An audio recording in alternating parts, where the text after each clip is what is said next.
They went to the queen to tell her her subjects had no bread. Do you know what she said? Let them eat cake. Who took the bomb?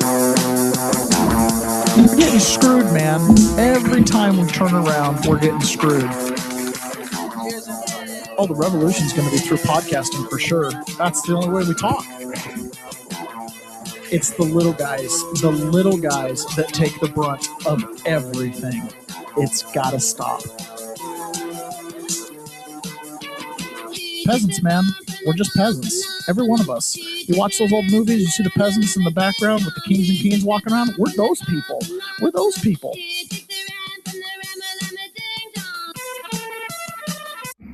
Good morning, peasants. Welcome to another episode of The Peasant's Perspective. Okay, I am alone this morning in the studio, which always changes how I have to do things. As you can see, the camera angle looks a little bit different because I've got a different camera. I've got a different microphone hookup. I'm doing it all on my own desktop. So today is actually going to be a pretty big show, and I don't know where Ron is. He didn't show up, so I apologize for being a couple minutes late. For Frazier, good morning. Finally, I know exactly. John Atakis, it's a good morning. I started early. What happened? Well, I had to get the show set up. It's 6:29. I was like, where's Ron? So anyways, it took me a minute. I had to put the camera up and all that kind of stuff. And I don't know, maybe he'll walk out here while we're in the middle of broadcasting. I don't know. We'll see. Let's see. I know why you guys are here. You guys are here for the simultaneous sip. And okay, so we're going to do that in just a minute. But I got to make sure that I can get all my other stuff going here because I had a little bit of a challenge. Let's see. Mari Easel says, you'll be fine. I know. I just got to relax, take it easy. It does make it a lot trickier to do it by myself, especially if I don't prepare for it and I don't have all the screens set up right and all that fun stuff. Anyways. Okay, so I know why you guys are here. You guys are here for the simultaneous sip. And let me get a million things set up. I know why you're here. You're for the simultaneous sip. All you need is a cup or a mug or a glass, a tankard, a chalice or a stein, a canteen, jug or flask, a vessel of any kind. Fill it with your favorite liquid. I like coffee. And join me now for the join me now for the unparalleled pleasure of the dopamine hit of the day, the thing that makes everything better, the simultaneous sip, and it starts right now. And we're here to say that the era of Trump and Zeldin and Molinaro, just jump on a bus and head down to Florida where you belong, okay? Get out of town. Get out of town. Because you don't represent our values. You are not New Yorkers. Some of you guys might actually remember that. That was Kathy Hochul a while back. I think she was campaigning, and she's telling, MAGA and Trump supporters, get out of town. We don't need you here. That's pretty hilarious when you really think about it. She's been hemorrhaging people to Florida and other jurisdictions around the country, and it has been a real challenge for them to come up with tax revenue, as Mandami is realizing.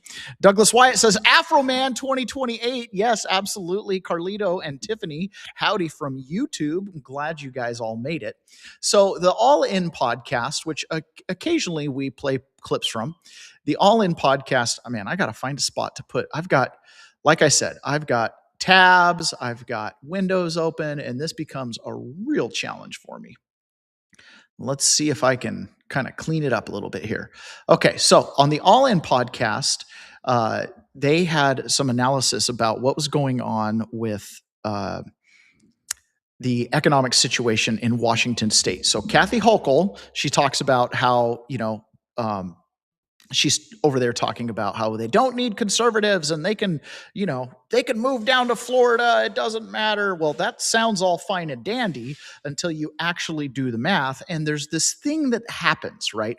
After 2020, people learned how to work remotely. And when people learned how to work remotely, especially high income people, a lot of them bailed out of cities. They weren't stuck in the cities anymore. So let's listen to this clip from the All In podcast. And he talks about this exact situation.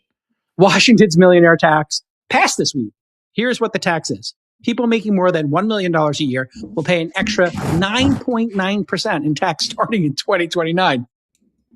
The Budget Center estimates the tax will impact 30,000 households, bring in another $4 billion for the state's general fund. The funds are supposed to go towards public schools, higher education, and healthcare. In a huge coincidence, on the same day the new tax was passed, Howard Schultz, the billionaire Starbucks founder. A huge coincidence, did you say? Yeah, just unrelated stories. An unrelated story, yeah. Yes. Unrelated news. He will be leaving Seattle after a 44-year run because he found out about these incredible Cuban sandwiches there was in an Miami. opportunity. There was an opportunity to buy a $44 million condo in Surfside. He couldn't pass it up. It just happened to be on the same day that they passed a millionaire tax. He had the Cuban sandwich at Le Sandwich, and he fell in love. Schultz has been getting crushed. What a joke. After saying when he ran for president that he would be willing to pay more taxes. Bezos obviously left back in November of 2023. And people speculated maybe the 7% capital gains tax would have influenced that. Who knows? So I guess, Chamath, what is the end game here? Because for these local politicians, they must have learned the lesson that people of means can move. They have the ability to buy new homes, put their old homes on the market. They're very mobile. And they could even leave the United States and go to Singapore or Dubai or other locations in the world.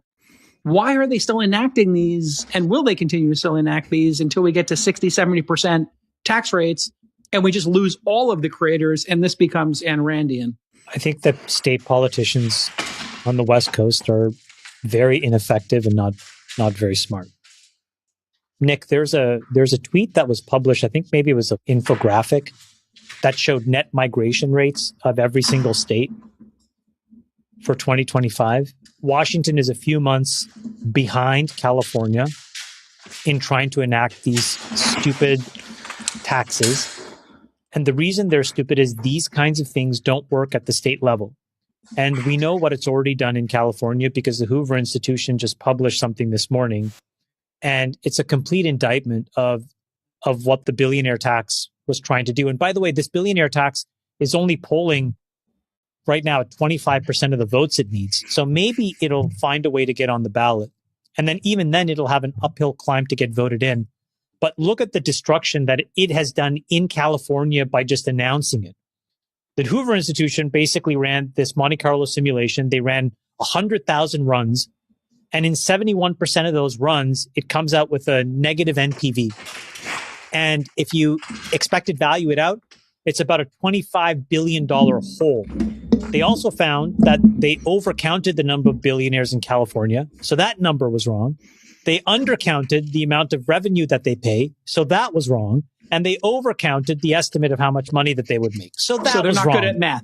They're not good at math. So when you add it all up, they thought they were going to make 100. They're actually going to make 40. The people that left pay, $3 to $5 billion a year of taxes. It's going to create a $25 billion hole. You're going to have the middle class that's now going to have to foot this because this is net revenue that's not going to come into the budget. That's about $2,500 per middle class household. There's about 10 million in California. So that's what's happened just by making the threat. Right. Washington had a 23-hour debate and passed the law. So I suspect when you look back on this in 18 or 24 months, it'll be as bad or worse than California. These things don't make sense. The reason they don't make sense is that you are putting good money after bad. We all know that money that goes to the state governments are wasted. We just don't know how much. And so when you keep asking more, eventually the smart people say, enough's enough, I'm out of here. We might find out how much. I think Bari Weiss is on the case. I don't know if you saw her do her CBS report this week. But she's going hard for fraud. And until you get fraud out of the system, I don't think you have the moral high ground to raise taxes. I think that should be the message all Americans send to politicians. That should be your campaign promise when you run. That should be the campaign promise. Get rid of fraud.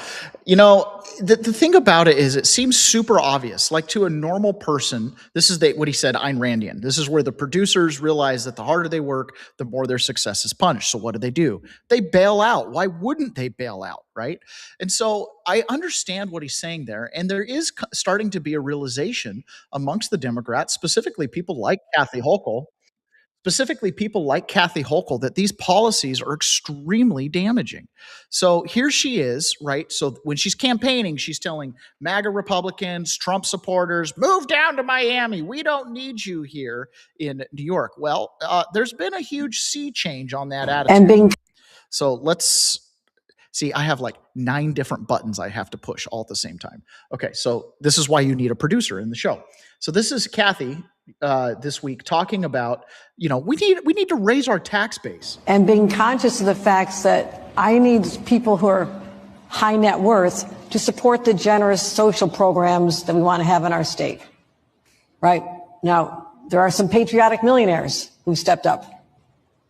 Okay, cut me the checks. I mean, just if you want to be supportive, but maybe the first step should be go down to Palm Beach and see who you can bring back home, because our tax base has been eroded. So I philosophically don't have a problem. It is like I have to look at the fact that we are in competition with other states who have less of a tax burden on their corporations and their individuals. And I would say remote work changed everything. There were people who could only work in an office in Manhattan or work in New York State, and they were captives to our state. They were going to stay. We saw that that's not the case. I mean, Wall Street businesses looking at Texas, they're not going there because they have a nicer governor. I know that for sure. But they're going there because of the tax rate. We have to be smart about this. But we can fund what we want to fund with what we already are taking in. So people aren't going to Texas because they have a better governor, or as Jasmine Crockett called him, Hot Wheels, right? They're going because they have no income tax. Why do people go to Florida? Because they have no income tax, especially when you're an older person and you're living on a fixed budget, which, by the way, oddly enough, there's a strong correlation between age and wealth and net worth. Go figure, right? If you have a lifetime to accrue wealth, of course you're going to have more of it when you're older. And do you want to stay in a state that taxes you on your retirement distributions? Because think about it, 401ks and IRAs, if they're not Roth, when you take disbursements, you pay taxes. You got a deduction putting it in order to pay the tax rate in the future. Well, go ahead, go earn your money in New York, but you can't retire in New York. As Bill Ackman said, New York is becoming a worse and worse place, not just to live, but to die as well, right? So that's obviously why they're hemorrhaging out people. Now, they took advantage of the fact that people could not leave New York City. And this isn't just New York, okay? It's not just New York. It's Seattle as well. These are intricately linked towns.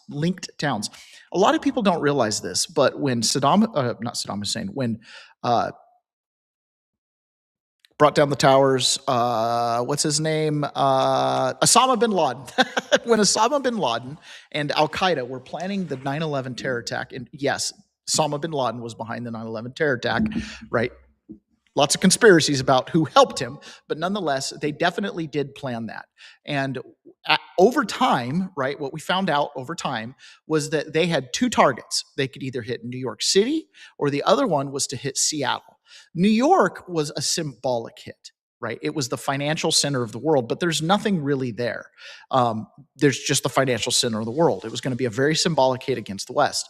They also planned or thought about attacking Seattle. Why Seattle? Because a lot of stuff comes in and out of Seattle. If New York is the brain of the United States, then Seattle is the heart. I-90 runs from Seattle, the Puget Sound, and all the ports, all the way to New York City. I-5 runs from Seattle all the way down to San Diego, California. And from that, you can access the entire interstate system, right, between all the north and souths. Seattle has, I think, now I read this at one point, and I don't know if these change or not, but it was the number 2 and number 3 busiest ports in the whole country, right? Because you've got Tacoma, Olympia, and Seattle all have port systems that accept these massive tanker ships. I see them all the time. Right out in the Puget Sound because I'm on the peninsula. So, everything has a view of the Puget Sound, and we see the tanker ships constantly. And so Seattle is suffering from the working remote right? The working remote problem. And we have a huge commercial real estate problem. We have vacant buildings. Glenn Beck addressed this. Space is empty. Now in Seattle, nearly 1/3 of the office space is empty, 35% at the core. More than a quarter of all of the office space all across the city is vacant. Entire buildings are dark at noon. Elevators that carried thousands of engineers and lawyers and designers and now move janitors and security guards through hollow floors where the lights never come on. This is New Orleans without the hurricane. It's not war damage. This is policy that is doing this. And the response from the city leadership shows something that is far more than incompetence. It is intentional destruction. They just passed a new tax in Seattle. You make over $1 million, which, go ahead, try to live in Washington State, in Seattle in particular, for under what, $150,000 if you have a family. You're at poverty level. Okay, so $1 million. There you get an extra 10%. No, sorry, not 10%. That would be madness. 9.9% extra tax. Another 10%. Okay. They don't have any understanding of how an economy works. Seattle's incoming mayor, Katie Wilson, proposed what she calls a solution now to just the hollowing out of Seattle. Okay. Here's what I would do. Fix the problems. Get the poop off the streets, get the people pooping off the streets, get the drugs off the streets, clean the city up, and you won't have this problem. But that's not the solution. The solution is, well, the buildings are empty, so let's tax the empty buildings.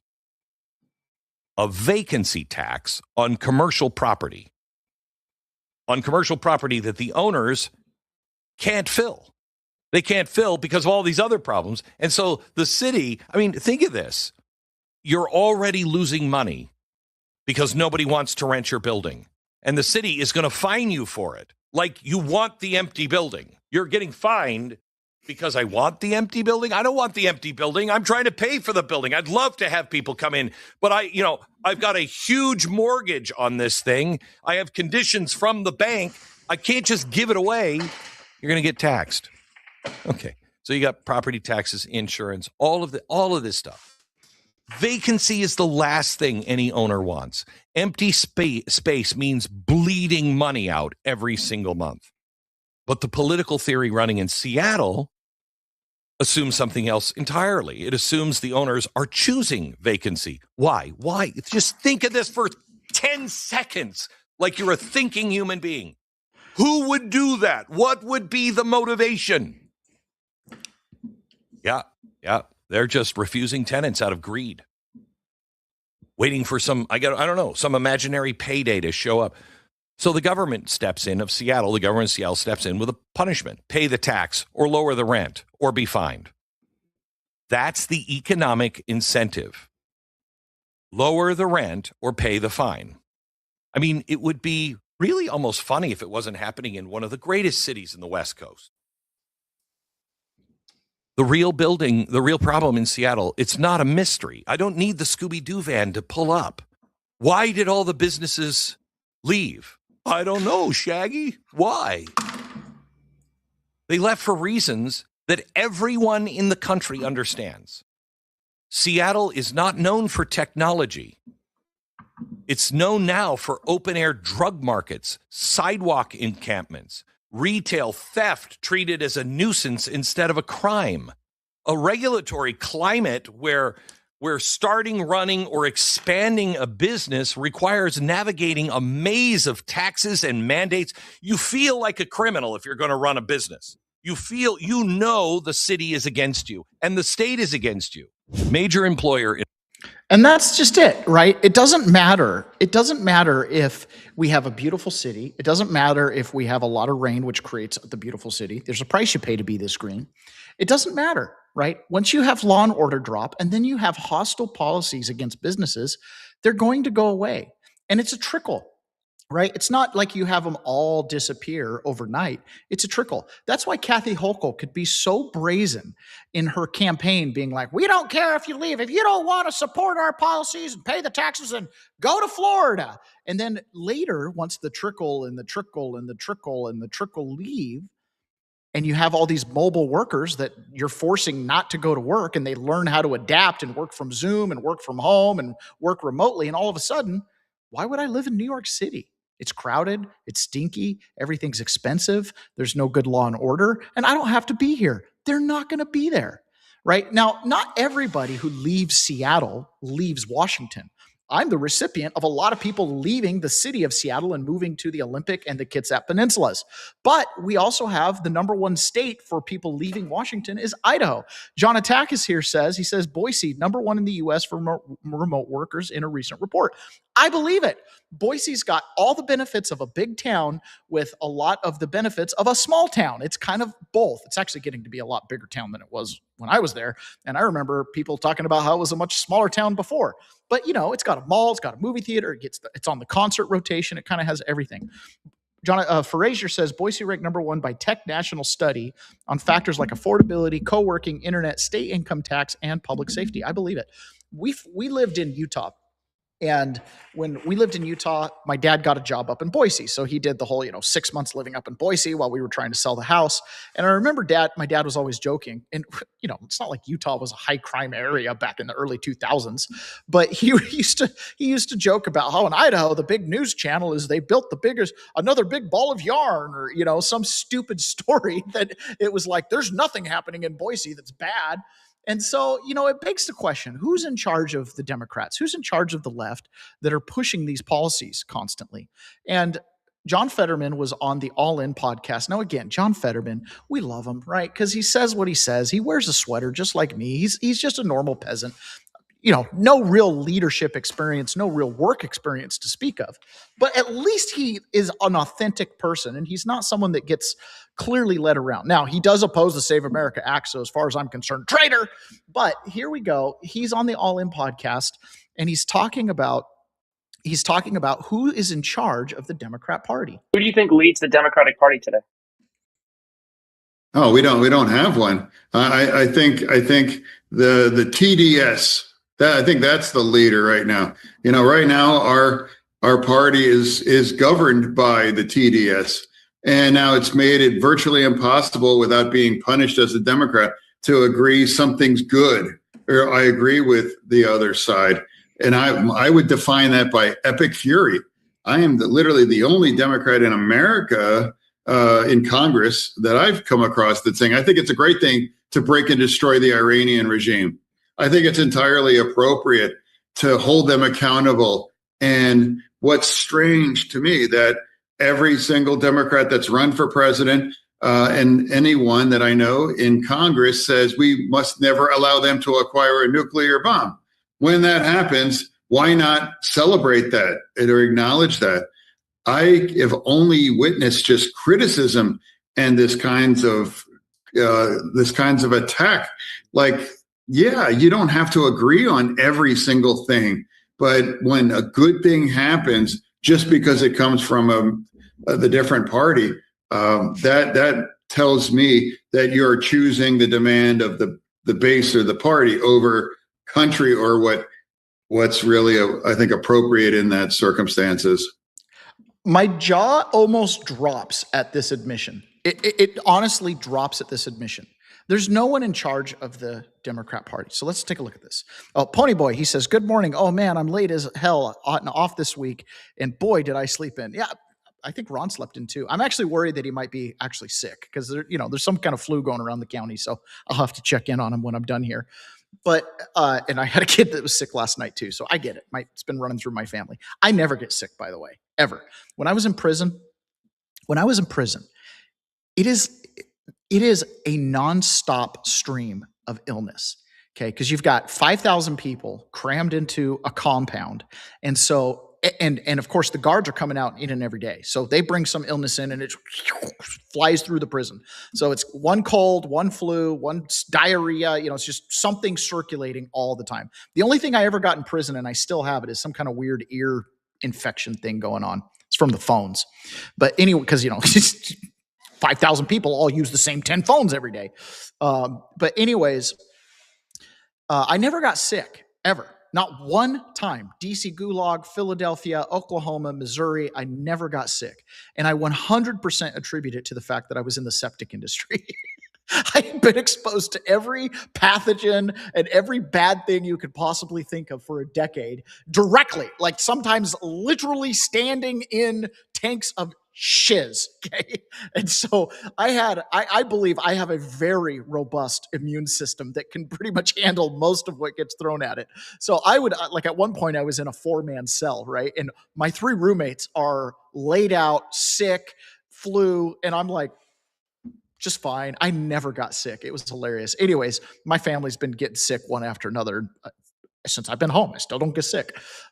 So really good thing. Now, Democrats, there's nobody really in charge, okay? And it doesn't matter where you're looking. It doesn't matter if you're in Seattle. It doesn't matter if you're in New York. It doesn't matter if you're in St. Louis, Missouri. It doesn't matter if you're in Michigan.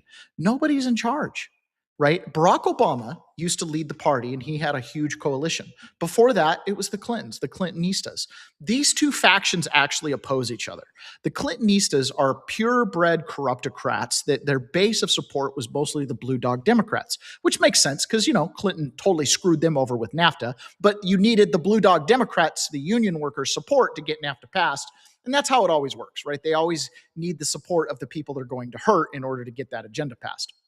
And so just like George Bush passing the No Child Left Behind Act, which has been one of the most detrimental things to the family and to, American morality, because that No Child Left Behind Act basically meant the communists running the Department of Education get to determine what the curriculum is across the country.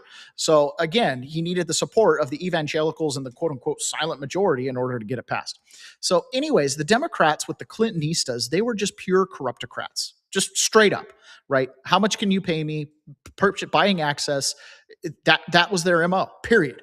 Now, the Barack Obama wing of the party, these are ideologues.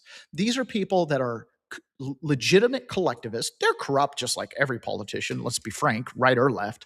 Okay. But they had more of an ideological agenda, and they had to have that coalition built together, right? Barack Obama needed the corruptocrats and the Clintonistas in order to get elected, but he had a stronger base.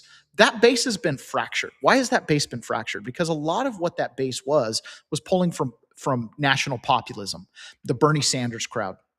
And that crowd, in large part, defected to Donald Trump. And what got left is your real communist ideologues. So it's a really small power base. So Barack Obama, like we saw it in the 2024 campaign, he couldn't move the needle for Kamala Harris. Even when he told the brothers that they need to support Kamala, he couldn't move the needle for her. His endorsements fall flat. I mean, he's got a really bad endorsement to election ratio as opposed to Donald Trump, who has like 97, 98% endorsement to election ratio. And so there's no one that is a standout in the Democrat Party. So the only thing they have going for them right now, their unifying thread, is Trump derangement syndrome, which is really too bad because Donald Trump is doing everything that they wished and feigned to have been trying to do. Maria Bartiromo had on Greer, and he's talking about how tariffs and just the economy in general is really having a huge boom. So let me add it onto the stage here. I think when we look at the trade policy, what we've done is we have flipped the direction and the trend in the trade deficit. Our trade deficit with China, I mentioned earlier, has gone down by 30% over the past year. And some people will note that Chinese goods can sometimes come in through third countries. And while that's true, and we're focused on that issue, our trade deficit with the rest of the world since last April has gone down by 17%. So overall, it's going down. And when that happens, it means that we're making more here. Over the last quarter, we had huge imports of capital goods. So even to the extent we are importing, that profile is changing. It means we're bringing in capital goods, factory equipment, machinery, data center stuff, things that lead to production in the United States. Our manufacturing productivity went up by the most it has in years, and wages for manufacturing workers on the factory floor have gone up by 5% year over year. So all of this shows that the present trade policy is accomplishing exactly what it wants to do. We're exporting more, we're making more. Americans are producing more things, and they're getting paid more to do it. Americans are producing more things and they're getting paid more to do it, and our trade deficit is coming down. Hello? These are quality policies. This is what NAFTA, the way they pitched it to us, was supposed to do. It was supposed to, create fair and free trade, although nobody else practiced free or fair trade.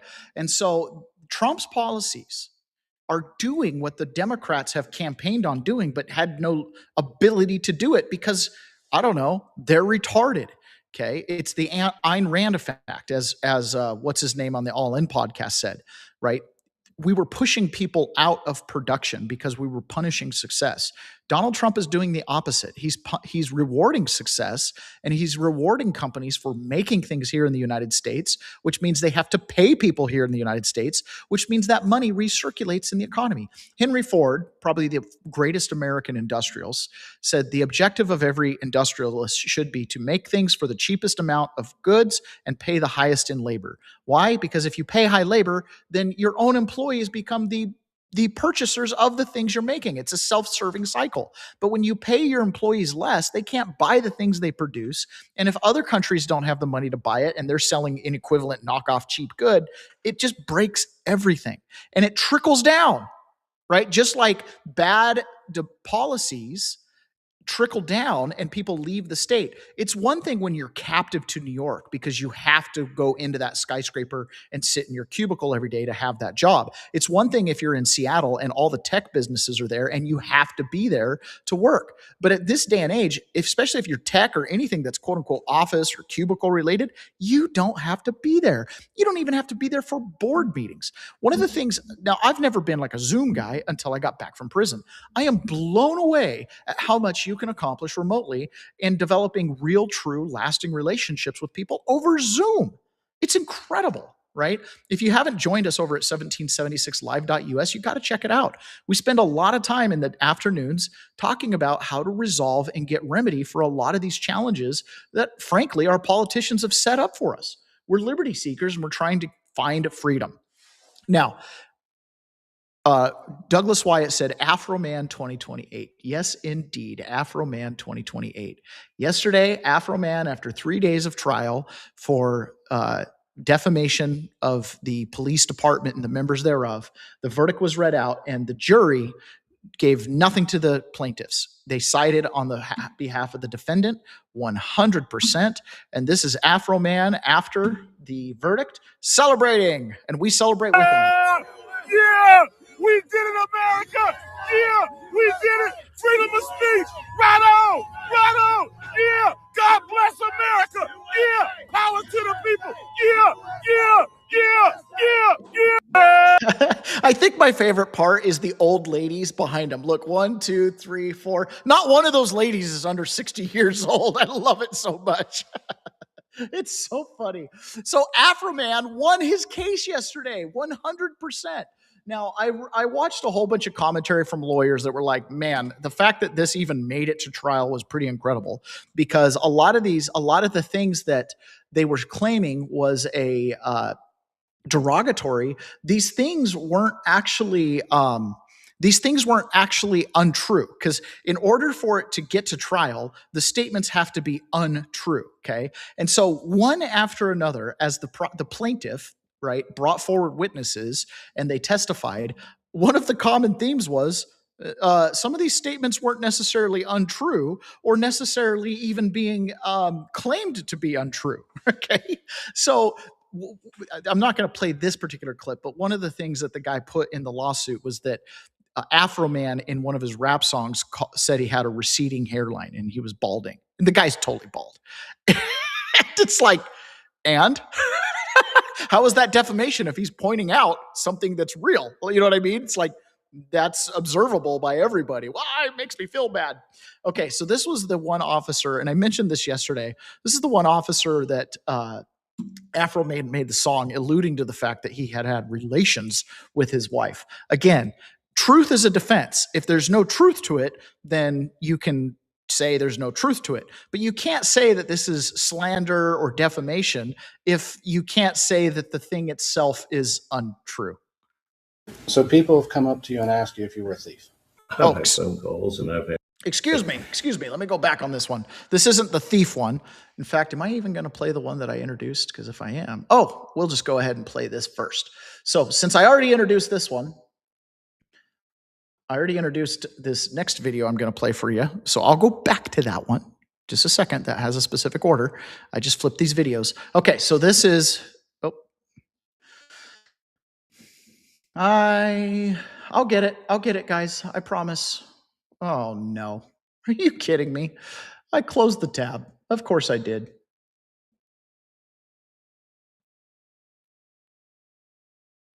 Okay, well, we'll play this. Okay, so first I'll play this and then I'll go back and play the other one. So this is one of the officers that was accused of being a thief, and he said this was defamatory. Now, this happens to be the officer who collected the money from the suit jacket of Afroman and turned it into evidence, which we'll understand more deeply here in a second. So people have come up to you and asked you if you were a thief. I've had phone calls and I've had it happen. When was the first time that happened to you personally during your career? In my entire career? Yes. I never had anything until this came. You never had anybody ask you about being a thief and when your wife was charged with theft? No. When your wife pled guilty to stealing from her employer? Tell me why you would do that to the jury. Your Honor, I would ask this. Your Honor, I'm asking a question that builds on his reputation. He says he has never been called a thief before, yet he keeps saying that everybody treats him differently. This goes to his reputation. He is used to this has happened before. To say that this is the only thing causing the problem has ever hurt his reputation, he's opening up the door so that I can ask the question about what's affecting his reputation. I'm going to allow this so you can see how it does or does not affect him alone. Just don't get caught up that your spouse's character is your character, because it's not. So restating the question, Mr. Eastep, your wife did steal from her employer, correct? This is a cop, by the way. And it was a felony sum of money, correct? Yes. Which is over $1,000. Yes. And you were part of the search of Mr. Foreman's residence, correct? Yes. Did you ever have any contact with the money? I noticed money in a coat pocket and I pointed it out to Detective Newland. And is that the money that Mr. Newland testified earlier that was upstairs? That should have been some of it, yes. I didn't do the collection of it. You just pointed it out in the pocket? Yes. Another officer took it out of the pocket? I assume. Okay.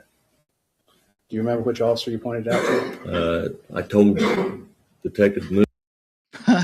So he's the one who found the money in the coat pocket and pointed it out to the officer, who then collected it and turned it in. Now, when he turned the money in, it went to this guy who worked inside of the department to collect the evidence. So this is, again, more context to this, because what Afroman did for free speech and pointing out small town, small county corruption in our police departments, this is a public service like you wouldn't be. Yes, Afroman 2028, okay? So what he did was absolutely incredible. So the guy whose wife has pled guilty to felony theft found the money in the suit coat, didn't himself take it out, but pointed it out to another officer. So imagine him rummaging through the closet, like tapping all the coats, looking for narcotics, presumably, because there's nobody that's kidnapped in the closet, right? Whoop, nobody's there. So he's looking for drugs, narcotics, allegedly. So he goes through and he finds a wad of approximately $5,000. That's what Afroman was paid. That's what he put in his suit pocket. He didn't spend any money, came home, forgot about it, put the suit on the hanger, went off to do another show, came back. Oh, they took money out of the suit coat. How much was it? Well, I put $5,000 in there when I did the show and I got paid. Okay. So that's the allegation. So the guy whose wife has pled guilty to felony theft from her employer, who knows what the amount was? They didn't say. He's the one who found the money by himself. Again, when these raids happen, it's not the buddy system. The cops don't walk around with someone next to each other, right? They're walking around doing their own thing. And keep in mind, these are the same cops who flipped off the camera and cut the cords when they realized the cameras were running. What do you have to hide? So the cop touching the jacket, finding the money, finds it, then goes and tells another officer about the money, Okay. And then the other officer collects it and enters it into evidence and brings it to the station, where the evidence guy at the station counts it, puts it in the baggie, and then eventually when it gets returned, that's when they find out there's a deficit. Here's a problem. Not only did this officer, whose wife was felony theft from her employer, not only he's the one who identified the money, which it's not hard for me to make the leap to think that he grabbed a couple bills out of it and, took it for himself. But then there's another point where there's a potential where the money went missing too. So this is the evidence guy testifying and an attorney that's doing some commentary on it. This is valuable. Are you aware that the cash was ultimately returned to Mr. Foreman? Yes. And can you tell us why that was? The prosecutor at the time decided we're not going to pursue any criminal charges, and the property was released back to him. Okay. Were you present when Mr. Foreman picked up the cash that had been seized? No.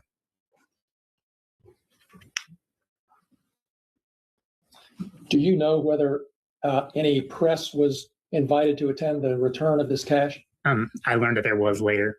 Okay, but you weren't there. Correct. Can you tell us what happened when the money was returned to Mr. Foreman? Your Honor, I would object to that. He's already testified he wasn't there. Okay, let me rephrase it. That's fair. Was an allegation made that there was less cash than there should have been? Yes. And who made that allegation? I believe Mr. Foreman. How did you learn about this discrepancy? The evidence technician that releases property had called me and told me that the account was short. Tell us what you mean by that. Account was short. Just that there was more money listed than what there was inside, and that was less money was returned than what was indicated. And where? Oh, so the account was short? Is that what am I picking up what they're laying down here? Anybody ever work as a cashier or in a restaurant where you had to do the count at the end of the night? He's telling us everything. The count was short. The amount of money that they had in evidence was a different amount of money than what they returned to him. Let's hear that again. Maybe it wasn't him that took it, but what had happened was somebody did. Take it back. The evidence technician that releases the property had said the count was short. Here we go. Should have been? Yes. And who made that allegation? I believe Mr. Foreman. How did you learn about this discrepancy? The evidence technician that releases property had called me and told me that the account was short. Tell us what you mean by that. The account was short. Just that there was more money listed than what there was inside, and that was less money was returned than what was indicated. And where was this amount indicated? On the bag. On evidence bag? Correct. If I'm understanding you correctly, the amount of money that was indicated on the evidence bag was more than what was actually returned to Mr. Foreman. Correct. And were you able to account for that discrepancy? I wasn't. No. What happened? Once the allegation was made, the sheriff contacted the Claremont County Sheriff's Office to conduct an independent investigation. Do you know whether an independent investigation was conducted by the Claremont County Sheriff's Office? Yes. And do you know the results of that investigation? They were to determine that I miscounted the money during my original count. All right. Did they? So wait. So the independent investigation blamed you for not counting properly. Didn't blame anybody in the chain of custody for taking the $400. It blamed you for counting wrong. Uh-huh. It blamed him for counting wrong, right? So that was the result of the investigation. It's not where the money went. It's just, oh, you must have miscounted when it came into evidence. So you've got a couple points of contact where there's some questionable people involved. Okay, the video that I teased earlier about the gentleman who Afroman said, he had relations with this officer's wife, gets asked about it on the stand. Now, again, truth is a defense. So if what Afroman says is true, then he can say, well, I didn't slander you, or he can make a free speech claim saying I can say whatever I want, right? And so the burden for public officials in order to claim defamation is pretty dang high. So you would think that this guy would have an easy answer. No, she hasn't cheated on me. But instead, he has this kind of very ambiguous answer about it. And he's more just like, well, I'm offended. So you're claiming that is the defamation statement, is that he said he had sex with your wife? Yes. Okay.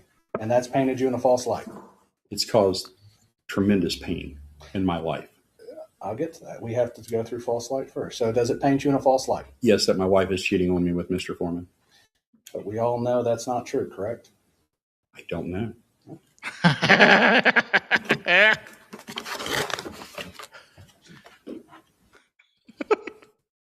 Wait, you don't know if your wife's cheating on you or not? You want to go there? No, I just want to ask that question because you said we don't know. I've been with that woman since middle school. I know. I would hope she wouldn't. But you know what? Once somebody puts it out there for their fun and entertainment, it's out there. And it's a problem. So it's something we cannot verify the truth of?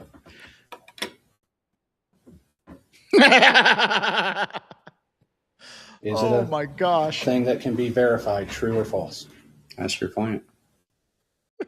I have a feeling behind the scenes, this officer had some problems with his wife after this came out. Just, hey, can I do a little snooping on my wife to see if the allegations are true? And he probably found out some things he didn't want to know. Okay.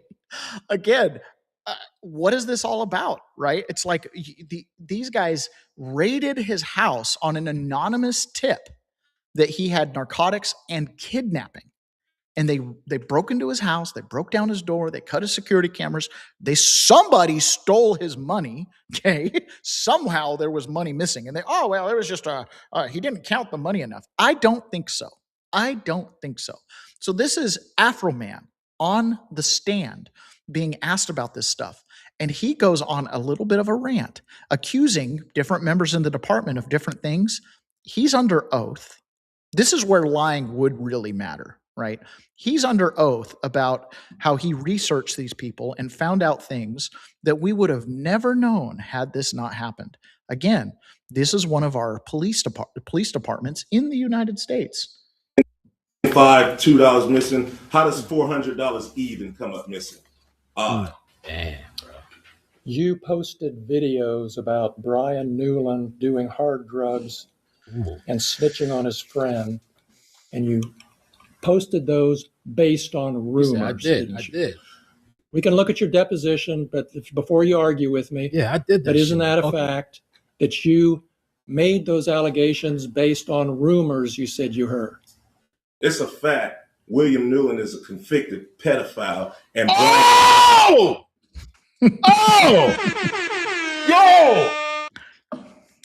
Yo, this guy's not holding back. What the? Is it true that you said he's doing hard drugs based off of rumors? He just fucking jumped out the bag. He's a pedophile. Based on rumors you said you heard.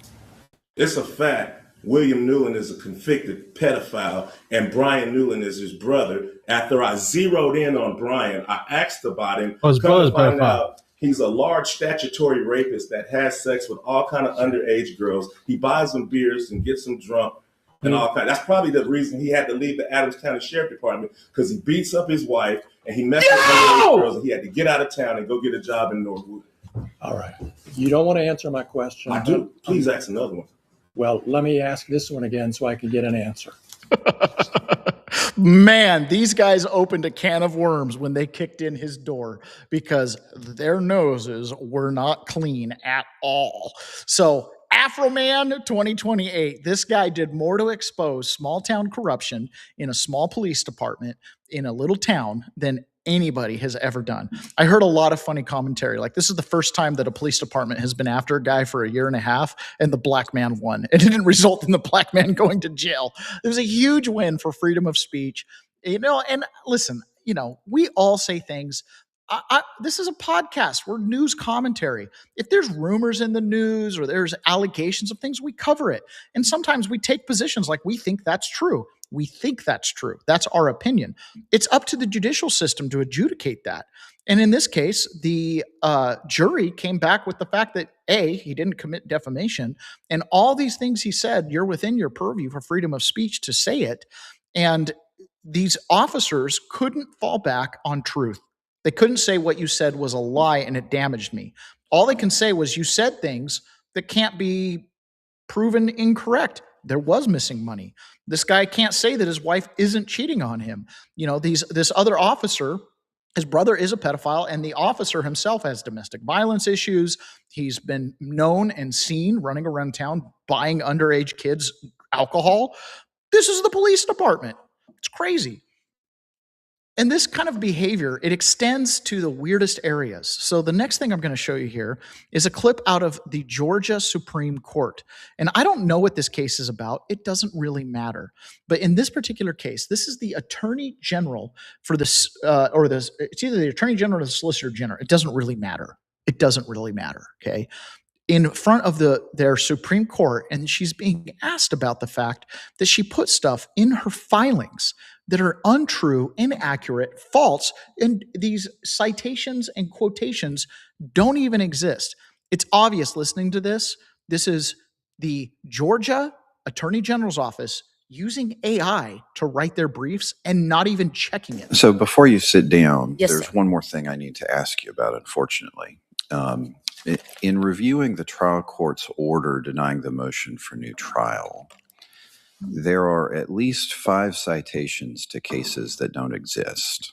And there's at least 5 more citations to cases that do not support the proposition for which they're cited, including 3 quotations that don't exist. My understanding is that you prepared the order for new trial, the denial order for the trial court. Were those citations in the version of the order that you submitted to the trial court? No, Your Honor, I do not believe so. They were not. I did prepare an order. That order was revised. So those non-existent cases were cited in your initial brief opposing the motion for new trial.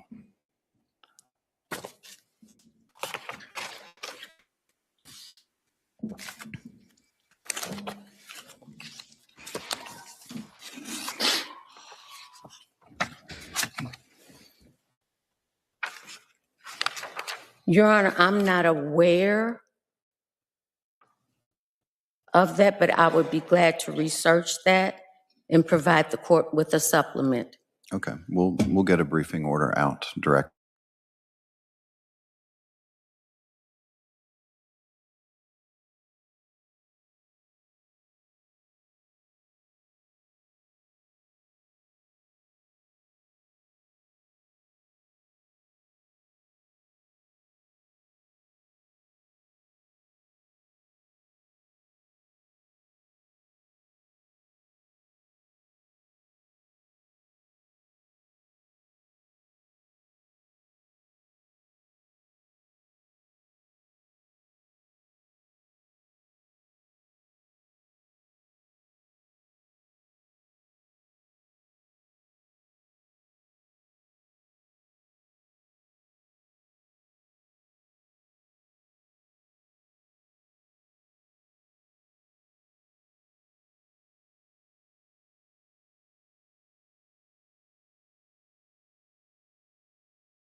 You just missed my entire thing. Ron walked in. Ron came in. I muted it so I could talk to him while the video was playing. Ron's back, so we're going to give him a minute to jump on here. So Ron, what you need to do, you know how to do it. Just click that link and then just set your camera, and then you should be able to join, and I'm basically in control of the board here. I hear that sound turn off. When you came back from the clip, you lost your sound. I know it's because I clicked my little mute button. Sounds back. Ron walked in. I muted it so I could talk to him and you guys didn't have to hear me over the video. So he is jumping on right now as soon as he can. It'll probably take him a second. Huh? So you should click that link, put it in your browser, and then just make your OBS your camera, and you should be able to just use what you have. Oh, I see you. You're in. Oh, okay. So now put your camera on you. And you probably have to add your mic or whatever you got to do. There's Ron. See the little OBS system there? Okay, so while Ron's playing around with that, I'll go ahead and start showing this next little piece here. Let me get this set the way I want it. Okay. I appreciate you guys being patient here. We just got to get it. Ponyboy says, Ron, with all apostrophes Yay. Okay, he'll join us as soon as he can. So let me throw this up here. So this right here was posted by America First Legal. And what this is this is just like we had declassified. You got it figured out yet? So you should be able to, you're in here, so now you just got to turn your camera on. Like put your ATEM on 2. You're on 1 right now. I can see it. I'm not using my ATEM at all. I can't use it. Isn't your OBS set up to use the ATEM? It is, but I'm not using it. You do what button to click? Maybe. Want to switch me chairs for a second? Yeah. All right, Ron's going to come over here. Ron, read through this America First Legal thing. All right, we're switching chairs for a second. I'm going to go try to get it going. Oh, good morning, everyone. What am I reading over here? Which, oh man, you got so many screens. We never sit in each other's chairs. Which screen am I looking at, Taylor? The America First Legal. America First Legal. It's a shared screen already. Oh, there we go. Newly released CIA documents that Biden administration identified motherhood and homemaking as indicators of white, racially, and ethnically motivated violent extremism. Oh. Well, that's nice.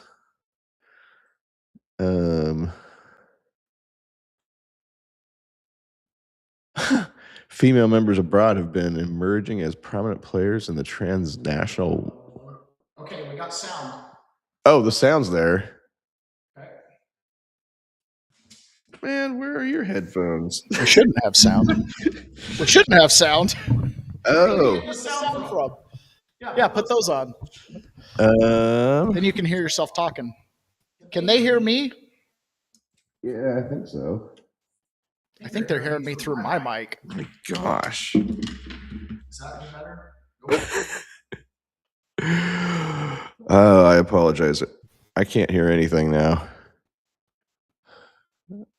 Man, I don't know how to navigate your screen. You got like a million tabs open. Just scroll down over there on the one that's, you already clicked through it. Okay. I don't know how to navigate your screens, dude. This is so bad. Oh, that. Jeez. How do you do this? I know, man. It's hard without you. Okay, I got you on over here. All right. I can't see your computer. I'm like,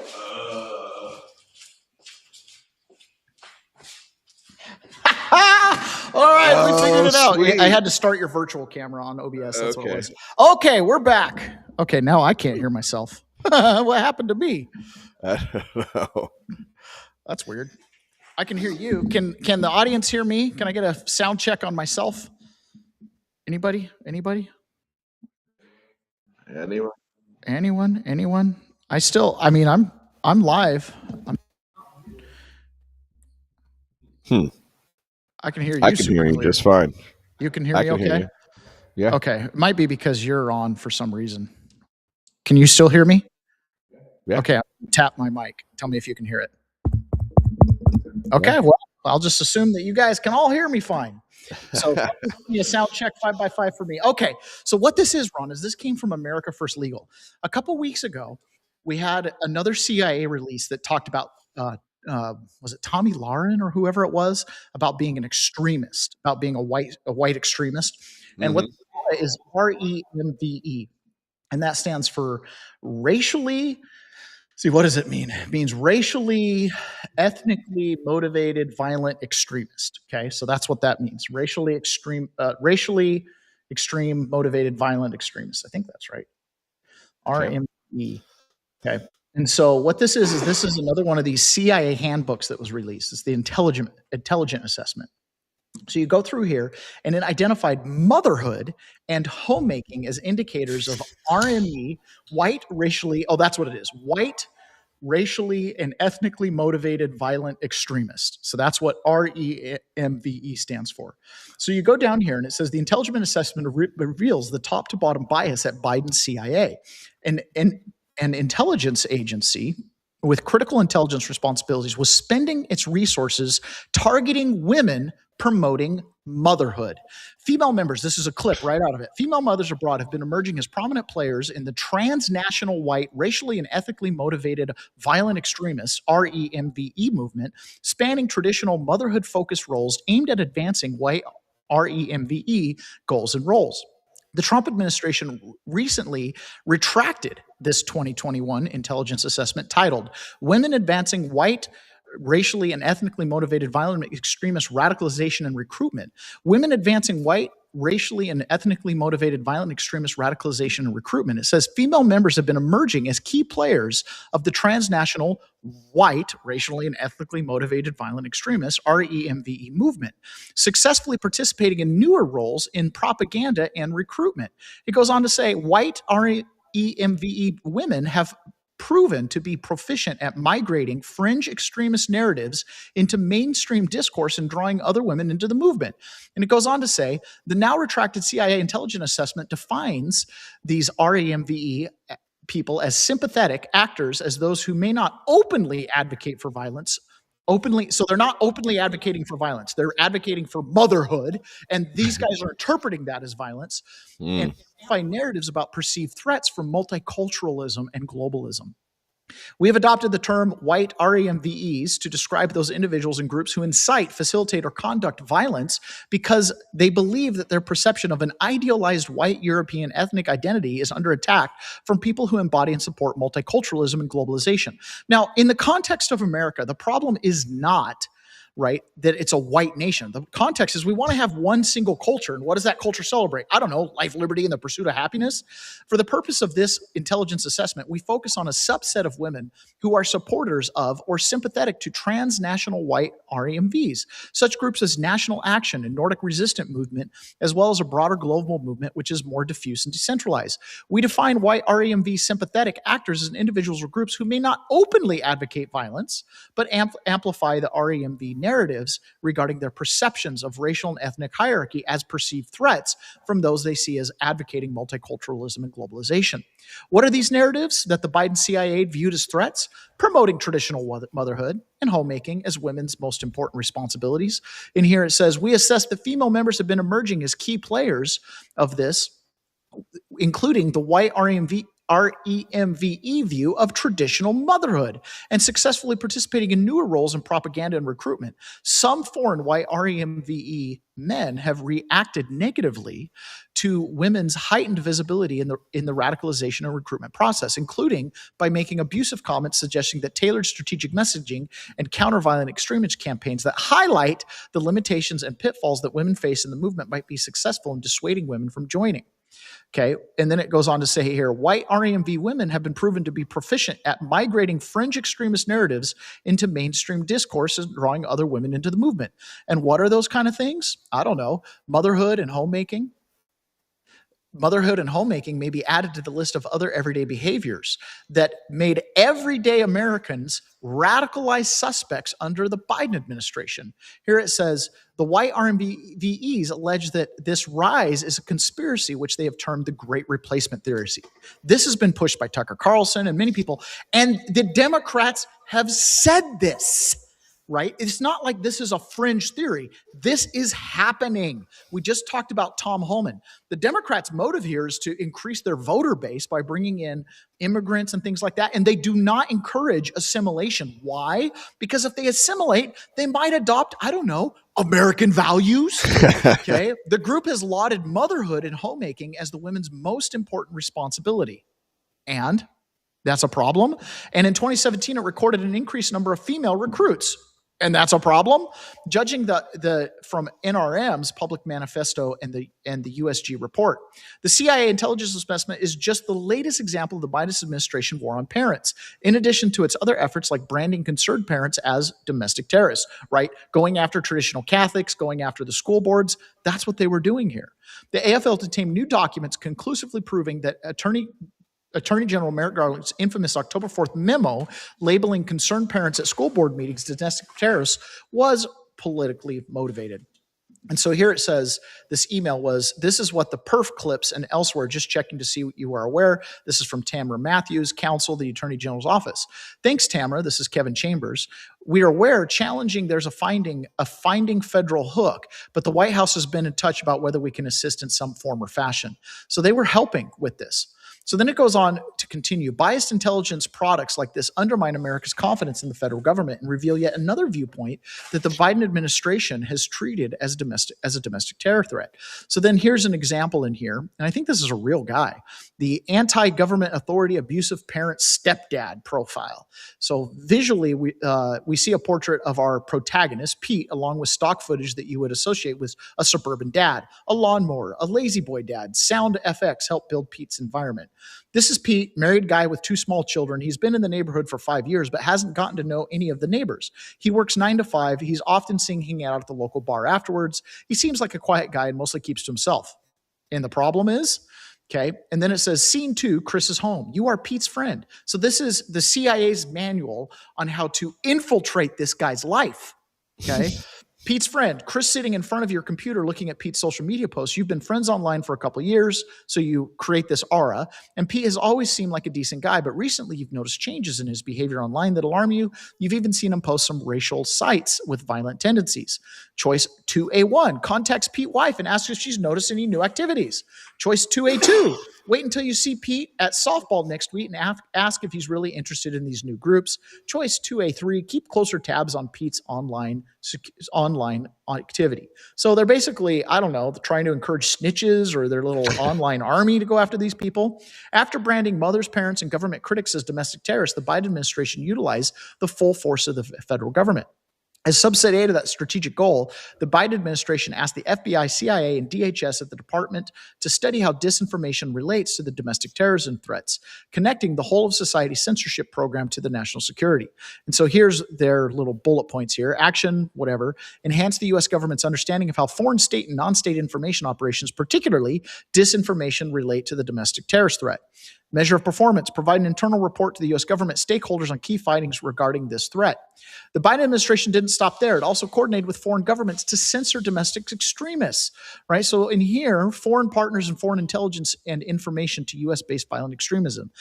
It was the United States in many ways that was pushing Europe and others to have a much more larger censorship complex. And by default, by censoring stuff that you post online, like on YouTube, right? If Germany censored it or Britain censored it, YouTube would often pull it down or at least limit who could see it because of their censorship, which was being promoted by our government for them to do it because our government has laws saying you can't censor. So they were basically funneling this into the foreign governments. President Trump has rightly retracted the Biden-era CIA intelligence assessment. The U.S. agencies exist to protect Americans. So along with this one right here, there was another one that they put in here. Maybe if I click. This sounds like you guys do our dirty work, we'll do yours. Yeah. So here they have, Courtney is described as a budding conspiracy theorist. You're Courtney's mother at the dining room table. You're Courtney's mother and you're spending the weekend with your daughter. You notice that she is increasingly angry at several specific public figures, accusing them of what appear to be to you as wild conspiracies, including hurting children. You notice her longtime boyfriend, who's always been accessible and supportive, seems frustrated, and the talk leaves the room each time the topic comes up. I mean, it's just the government was targeting what we would consider the lifeblood of America, the family.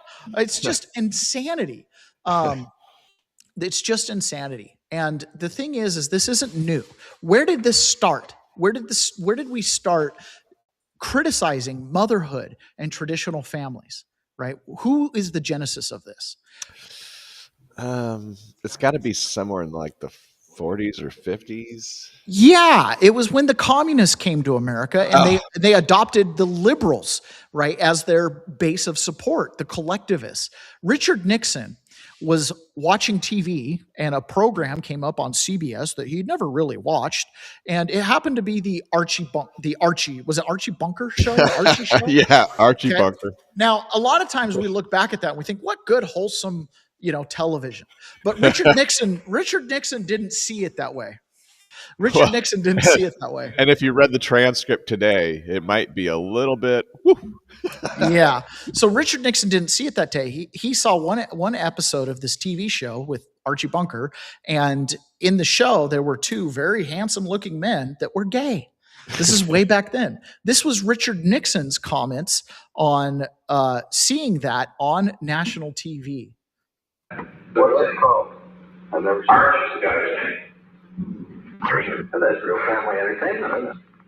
The point that I make is that content, I do not think that you glorify on public television homosexuality. You ever see what happened? You know what happened to the Greeks? Homosexuality destroyed it. Sure, Aristotle was a homo. We all know that. But with Socrates, He never had the influence of television. and the last 6 Roman emperors were fags. You see, homosexuality, immorality, generally, these are the enemies of strong societies. That's why the communists, the left-wingers, are pushing each other. They're trying to destroy us. Immorality and homosexuality are enemies to strong and free societies, which You is seem why, to understand that part. Yes, it makes you wonder why they had to run that guy out of office. I mean, he was lawfare. Kennedy was assassination 1.0, and Nixon was lawfare 1.0, and Trump was assassination and lawfare 2.0. Okay, I thought you were going to play the Bohemian Grove thing. Oh yeah, that's the faggiest thing I've ever seen. A bunch of men running around in the woods, right? Richard Nixon, next to Donald Trump, was the second most popular president we've ever had. And it's because he stood up for traditional American values. And it was at a time when a lot of Americans were asleep at the switch. Archie Bunker was great TV. No, it was wildly progressive for its era. But it's just like anything. It moves the needle. Now, I'm a live and let live guy. It's 2026. It's not 1956. I have no intention of throwing homosexuals off of roofs. In fact, the Secretary of the Department of Treasury is one of these gay men. So take from it what you will. But nonetheless, I don't see those guys, the guys that are in the LGB movement, that are more and more coming over to the conservative side of things, often for fiscal reasons. I don't see them denigrating the family, right? And actually, I mean, I've opined on this in private, but I kind of see their movement as the end of it, right? Because they're not pushing the continuation of it. They're not trying to indoctrinate kids. I think a lot of them have become self-reflexive about how they became what they are, and it often stems from childhood abuse. Let's just be frank and honest about it, okay? And so for them, it's a way to have a fulfilling life, but it's the end of the line, okay? And a lot of them, when you talk to them, they don't support things like homosexuals adopting kids and stuff like that. To them, it's just, I want to live my life. I am who I am. This is where I'm at. And this is it. I don't want to continue the cycle of abuse and stuff like that. That's great. Good. Thank you. But once you start doing drag queen story hour, once you start mutilating kids, you've totally lost the plot. And the Democrats aren't giving up on this. This right here is Gavin Newsom's wife. Now, you might know Gavin Newsom's wife from her embezzlement of government funds for her nonprofits, or you might be familiar from her as a claimed Weinstein victim. She was, abused and raped by Harvey Weinstein, who's now sitting in prison. So you might know her from that. Somebody had commented, I knew her in LA when she was a struggling young actor, and it looks like she still is. Okay. So I think this is the first time I've ever seen her. Yeah. So this is Gavin Newsom's wife. And again, this just goes to show the government is not promoting what's good for society. They're promoting what's good for their power. They're trying to keep this coalition of these different factions of people all together. And they say words that you'd think would sound good, but the message is horrible. Listen to this. There's so much to learn from same-sex couples who have learned to communicate and who also are like, well, look, someone's got to do the care work in a same-sex male couple. Someone's got to do that. So I'm just going to do it. And this is and not be afraid or ashamed, because it's part of being human. We're all on a spectrum, right? It's just how society kind of pushes us and pressures us into these limiting gender roles. But again, the folks on the far right, they're missing is just this. They're living in this silo, this evangelical conservative silo that ultimately it's just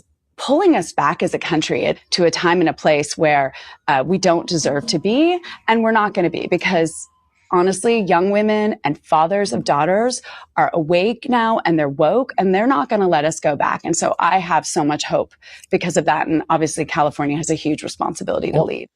Did the first lady of California just say that the evangelical movement is living in a dystopian world? Is that... It's the liberals and communists. They're trying to destroy us. And guess what? They're in the governor's mansion. Maybe you just need to open your ears, Taylor, because there's a lot to learn. There's a lot to learn from gay couples because one of them does the dishes and the other one takes out the trash, and they know how to communicate. Oh my gosh.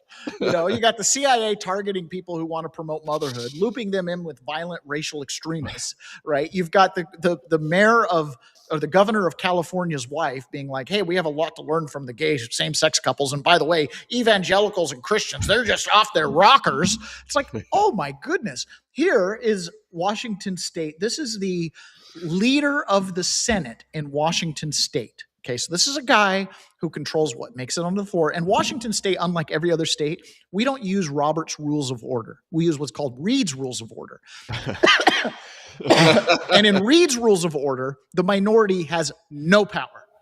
In Robert's Rules of Order, parliamentary procedure, the minority can, hold up a bill. There's a couple tools they can use to kind of get their way, or at least resist things. In Reed's Rules of Order, you have nothing. Just sit back, let it happen, because you have no way to stop nothing. So this is the Chuck Schumer of Washington State.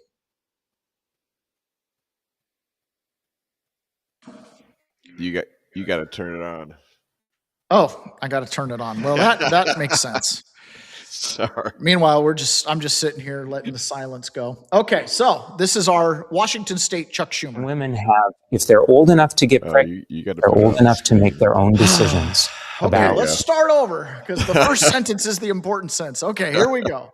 So this is our Senate Majority Leader. Women have, if they're old enough to get pregnant, they're old enough to make their own decisions about what happens with their bodies, okay? And parents do not have the right to change that or make a different decision or be notified in advance. I know, right? Sometimes, what did you tell me one time? He says, sometimes you come to the show and you feel like you're watching an episode of The Onion. I'm like, yeah, truth is stranger than fiction, isn't it, Ron? Right? Oh, man. It makes you hurt. It makes you hurt. I'm so embarrassed to be from the state sometimes. I know, right? It's bad. Okay, so I grew up in the Mormon church, and I'm very proud of the way I was raised. I feel like it instilled me with a lot of great values. Me too. Yeah. And, you can say what you want. I'm not a dogmatist. Listen, if you don't have a Mormon baptism, I don't believe you're precluded from going to heaven. That's my opinion. Ron is still a very active believer in the faith, and power to you. Like, I have no problem with people living their Baptist faith, their Methodist faith, their Mormon faith, their Jewish faith. It doesn't make a difference to me. As long as we're not that far apart, Taylor. We're not. And that's the thing. We're not, because we all worship the same God, right? And we all have our right to pursue happiness and worship God by the dictates of our own conscience. And I hold to that dearly, and I'll defend that for other people, unless you're of the religion of Islam, in which case you can just do it over there. Okay. You do it over there, whatever. But this right here is what's called the Proclamation to the Family. And this was, when was this published, Ron? It was like I think in the early 80s, like 80. No, it was like 96, 95, 94. I was 12 when this came out. You're right. Yeah, this was in the 90s. Gordon B. Hinckley was the prophet of the church right there. And this is called The Family, a Proclamation to the World. And it's from the Mormon Church's first presidency and Council of the 12 Apostles. It was written when Hunter was president, but issued when Hinckley was president. Okay. So he says, we, the first presidency and council of the 12 apostles of the Church of Jesus Christ of Latter-day Saints, solemnly proclaim that marriage between a man and woman is ordained of God, and that the family is central, ordained of God, and the family is central to the Creator's plan for his eternal destiny of his children. That's not a radical belief. Okay? That's pretty super based if you're human. Yeah, all beings, male and female, are created in the image of God. Each is a beloved spirit, son or daughter of heavenly parents, and as such, each has a divine nature and destiny. Gender is an essential characteristic of individual, premortal, mortal, and eternal identity. So then it goes on to explain some of the theology behind that. And at the end, what I want to point out here is they made a warning to the world when they did this, because there's a book called, I can't remember. It's written by a Mormon attorney that went to the UN to fight for family rights. And this was back in this time frame where the UN was getting on the front end of basically denigrating the family. And he was like, Sacred Duty, I think is what the book's called. And this came out around the time that he was doing that. And he was reporting back to the first presidency in the Quorum of the 12 that, hey, there's a huge movement in the world that's starting in this globalist arena that's going to push down into our country's denigration of the family by all kinds of different means, advancing, feminism 3.0, second wave feminist, fourth wave feminism, and all these other things. And so the first presidency put this out, and this is the part I want to highlight. We warn the individuals who violate covenants of chastity, right? This is this immorality in general, who abuse spouse or offspring or fail to fulfill family responsibilities will one day stand accountable before God. Further, we warn that the disintegration of the family will bring upon individuals, communities, and nations the calamities foretold by ancient and modern prophets. We call upon responsible citizens and officers of government everywhere to promote those measures designed to maintain and strengthen the family as a fundamental unit of society. Amen. You don't have to be super prophetic to fall in line with that, right? It's self-evident, as our founding fathers thought. Some of the stuff that we advance in society today, specifically with the, disintegration of the family, they would have been absolutely blown away that it was even a conversation. And Richard Nixon got to see this take hold, and that's why he said what he said. Well, I think recall when this proclamation was issued. Do you remember what your thoughts were? Well, I was like 12 or 13. Oh, okay. Well, I was a few years older, but I remember that the common thought was, well, that's pretty wild. We're issuing a pretty common sense proclamation. I mean, what are we even saying here? Why are we even writing this down? I mean, yeah, mom and dad, families. Okay. And then, cue a few years later, and we have people like Matt Walsh asking, what is a woman? And having a hit TV show or having a hit documentary about it, and nobody can answer the question. That's the crazy thing. Now, Nixon said it's the communists and the leftists pushing it. First, they had to get into our churches. Then they had to get into our schools. And once they got there, then they got into the voter base, right? Because once you indoctrinate people through the schools and through the religion, and you open them up to acceptance of this stuff. And again, I'm not a throw them off the top of the building kind of guy, right? But once you open the door to that, then they start getting into the electoral process. And who's driving it? It's being driven by foreign actors who are trying to destroy the United States of America as an enemy. If you can't beat us on the battlefield, beat us at the ballot box. Oh, well, you're not a citizen. You can't vote. Watch us, is what they said. So John Solomon, let's jump onto this election topic.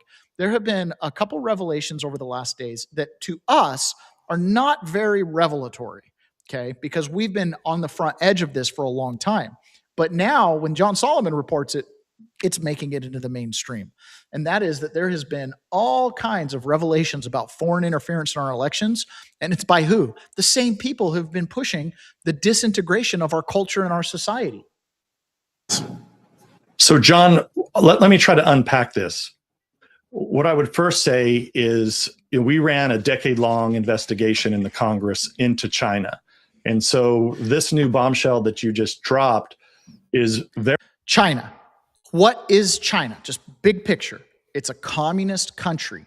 What did China do to consolidate power? The Cultural Revolution. And what did they do? They destroyed the family. One-child policies, taking kids away from their family units and educating them, indoctrinating them, turning them into snitches against their parent. It was breaking up the family unit. Mao spoke about this and wrote about it extensively.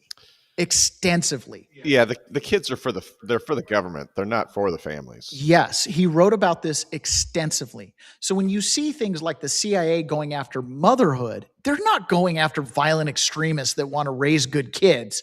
They're targeting the family as violent against what? A communist system. The family is the only place that collectivism works, in the family unit. right? Outside of the family unit, individualism thrives. And so they got to destroy the family unit, and then they want to take you and have that urge to protect your brothers and sisters and stuff like that, and redirect your loyalty to parents, to the state, redirect your loyalty to siblings, to your neighbors, right? Well, They want to redirecting expand that. loyalty is really way easier when you're dealing with individuals. So that just makes sense as a government to attack individuals. Get everybody split individuals, and then Yes, exactly. So the idea that China is now so brazen that they're affecting our election system. Why? It's because when you can control the elections, you can control the policies. And what do those policies end up being? Targeting trad wives, targeting the family, targeting your God-given gender, and saying, we're all on a spectrum. You can be whatever you want to be. Okay.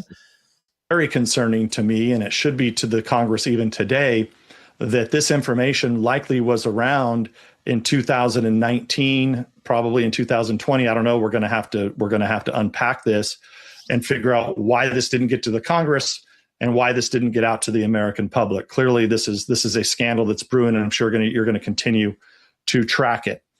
I should also say, you mentioned Director Ratcliffe. As you know, I chair the President's Intelligence Board. We've been working directly with the CIA to depoliticize all of these agencies. The President Trump gave us clear direction that he wants the politicization taken out of these intelligence products. And it's been, a slow slog. We've been working to get this information declassified. We've been working with the different agencies to make sure that there's transparency. And I do commend the CIA under Director Ratcliffe's leadership for retracting those 19 phony reports. And I actually think there's probably many more that are there, but I think this is just the start of Director Ratcliffe is trying to clean up the CIA. Obviously, we're here to help. We're here to help all of the agencies as chair of the President's Intelligence Board, and we'll continue to do that. This just the kind of the final point on China and their capabilities here. I think we should all be very concerned that China is continuing to leapfrog. And if you don't have if you want to call it the truth, transparency, real intelligence agencies getting the information to the policy makers and the decision makers, it's a major problem. So if you have a bunch of it doesn't matter how great you are at gathering intelligence. And I happen to think that our military and intelligence in the United States are very good still, but it doesn't do any good if that information never makes it to the people that actually have to make a decision. So consider this for a second. The CIA, let's just assume it's been infiltrated by a long time by leftists and communists who have been pushing these different types of agenda, the psyop on us that the family is not a good thing. So even if you get a good director in there that doesn't support that and feel that way, all the people that would have gone against that grain don't work there. They've quit, they've left, they've moved on. You know what I mean? And so you're left with this body of people that have been withholding intelligence from the actual policymakers and decision makers. Why? Because they agree with what China's trying to accomplish. One world government, communism, et cetera, et cetera. It's plain as day. Otherwise, this would have been red flags all around. Every president would have had this on their desk. And still they treat China like a secondary enemy to Russia, who has gone full bore family, reestablished the Russian Orthodox Church, outlawed Pornhub in the country. They've gone full on traditional family. That's where our strength lies. Why? Because they lived through communism. They saw the family break apart. And guess what? When the Soviet Union fell, you know what the only thing people had left was? Their families. In the 90s, saw a huge increase in family loyalty because that's all you had. Fathers, their only duty was to make sure their kids were fed, because when the state bread lines ran out of bread, guess what? Kids started looking to their parents. And so they've reestablished that. And that is one of the reasons why Russia has not been able to integrate with the West. And Putin has talked about this extensively, telling the West, look, we can't be a part of you guys because you don't support even traditional human values. You know what's kind of funny is you could probably name the names of the families that want us to break families apart. You pretty Rothschild, yes. The ones that want to exercise power and dominion. Right. Yes. So let's continue on here with Devin Nunes. And just to kind of go back to what I was saying, we ran this China investigation for a decade, and this is clearly information that should have come to us immediately back in Congress, back when I was in Congress. So now, the President's Intelligence Board, we're working with anyone and everyone that wants to have transparency and wants to have accountability. We're there to help aid in that process. So we need to really understand and unpack, what did they actually get? What did they take? What was in there? What was the data that was in there? And then who hid it, right? And I think this is going to be not only from kind of our perch and with our direction from the president to depoliticize, but I think the agencies themselves will need to do their own investigation and also get that information to Congress. I think there's still some great members of Congress out there. If you take Chairman Crawford, that has my old job on the House Intelligence Committee, or of course, Chairman Grassley, who has a long record of working with whistleblowers, that's where this really needs to get to that point. And then at some point, people have to be prosecuted or fired or demoted or forced into early retirement. Something has to start happening with all of this malfeasance that's going on, which is why, just going back to the prior question about John Ratcliffe, the CIA director, retracting these 19 reports. Now the question is, are there going to be changes made at the agency, which I know that Director Ratcliffe is continuing to work on.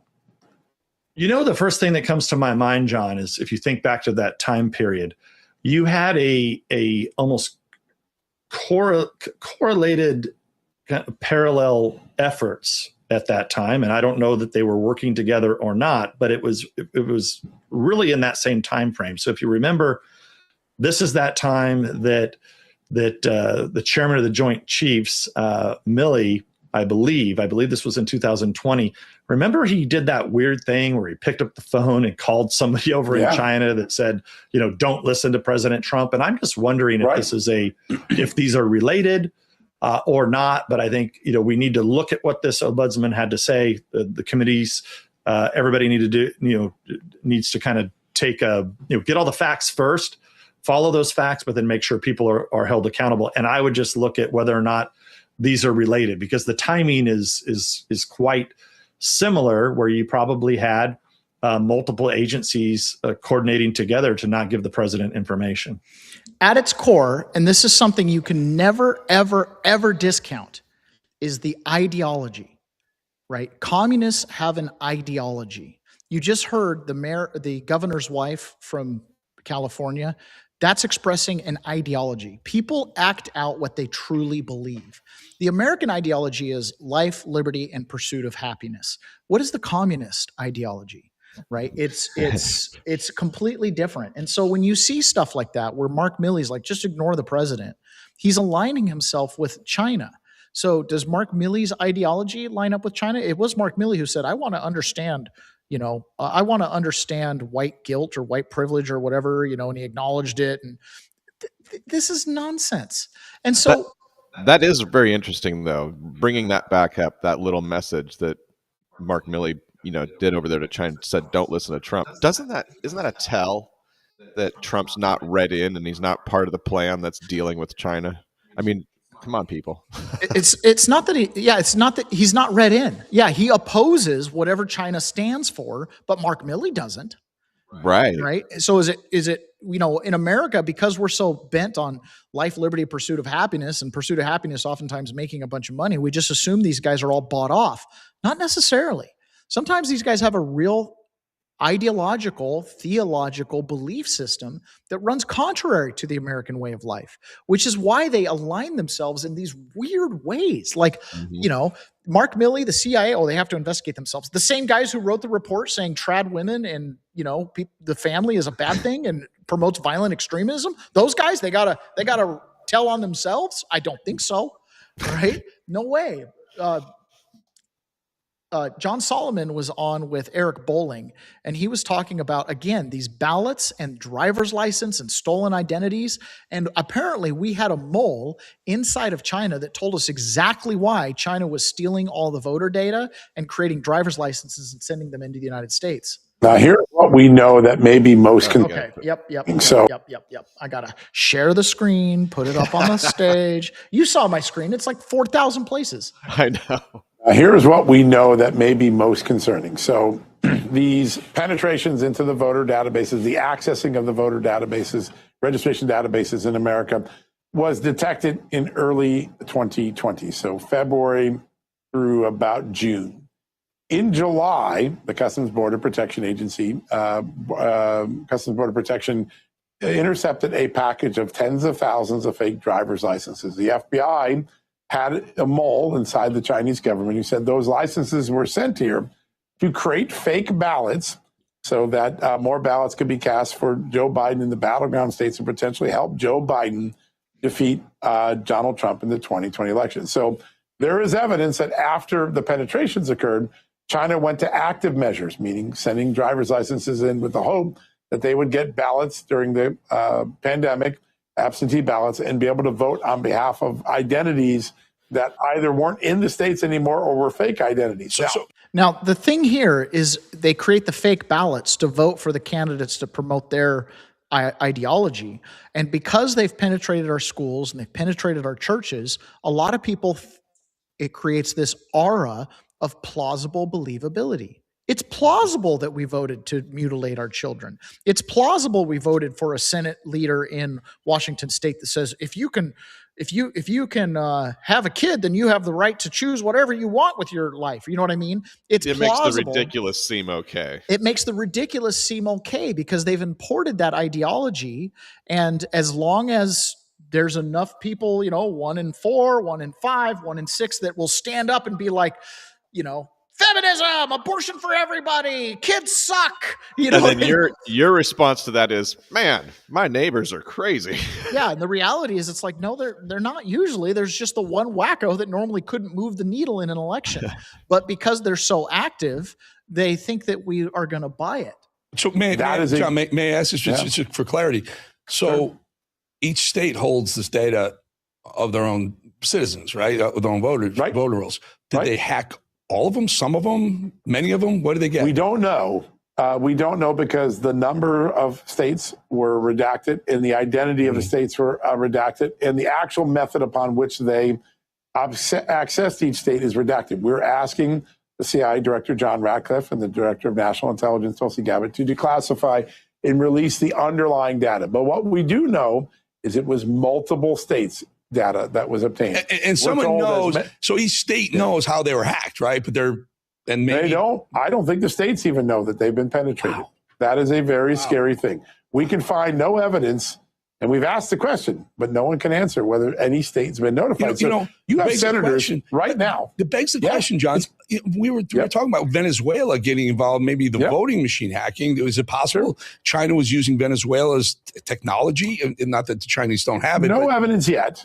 Yeah, no evidence of that yet. It false, lots of evidence. Looks like, and think about this. If they had access to the voting machines where they could flip votes, right? Why would they have to go through the trouble of setting up fake voter identities to do it? It's so that you could clear the audits after the fact when we promoted the ridiculous, like a dementia patient for president? You know how this topic sounds ridiculous to a lot of people, and a lot of people, if you bring up, like you and I, if you bring up, Venezuelan voting, you're crazy. What's going?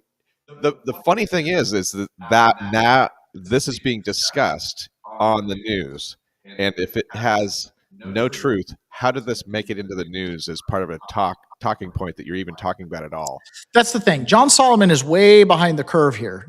He is a straight journalist. He's going to report what he's got in front of him. That's fair enough. Right, but he's still on the leading edge of what is hitting the zeitgeist. For mainstream, yeah. Yes. So here's the working theory, right? Venezuela created these voting machines to steal their own country's election and thought, what a great idea. We can export this. Mm-hmm. So Venezuela has, through Serbia and their help with Cuba and Iran involved, all of them were involved in this, all supported by China. Their thing was they could flip 2 to 5% of the vote on the machines by itself. That's enough to, get Barack Obama in. You and I understand this, and Ponybo and Carlitos understand this, but nobody else understands this. Yes. And then what China did here was when they realized that you can't win with just 2 to 5%, they're like, well, we've got the resources to now backload those elections with mail-in ballots through fake identifications and all that kind of stuff. So they provided the groundwork to be able to go in and backload it so that they could win in red states. It's one thing when you're in a blue state and you're getting that 1 or 2% margin. It's another thing when you're in a red state and you're trying to get a freaking communist on a school board. I know, but how are we, the people, supposed to fix this if we can't even talk about it in the normal, You can't. Look at the Senate. The Senate is like, we don't think there's a problem here. It's like, you've got a 90% support issue. Why don't you go for it? And the thing is this whole thing with the Democrat Party has no principles, okay, beyond just destroy the life, liberty, pursuit of happiness mantra. Just destroy that, and then we can rule the ashes, okay? So look at Joe Biden. Look at his career. He's pro-family, doesn't like the gays, doesn't want his kid to grow up in a racial jungle, is opposed to multiculturalism, blah, blah, blah. And then by the time he's president, he's got freaking transgenders in the White House, transgender girl with no top on, boob job, right? He's talking about everybody's gay and it's great. Complete 180. Why? Because he thinks his base supports it.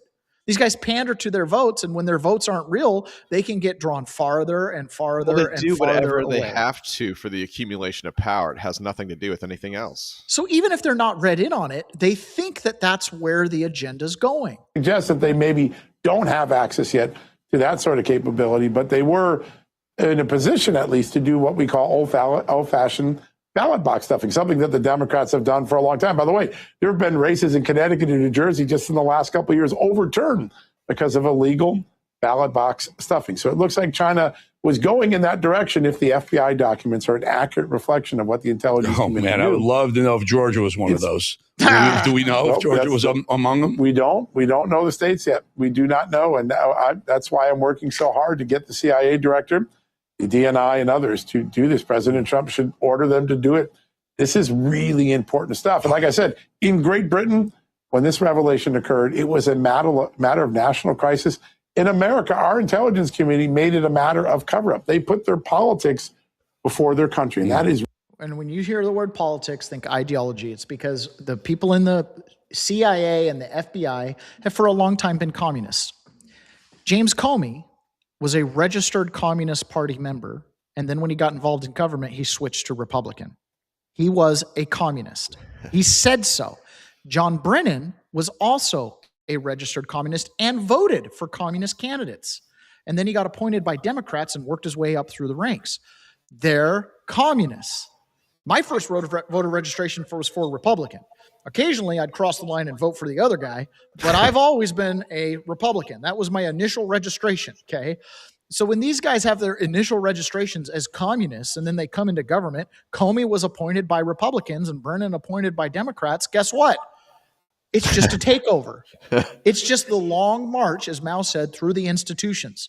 We have to infiltrate schools, churches, all political factions, and then we can consolidate power.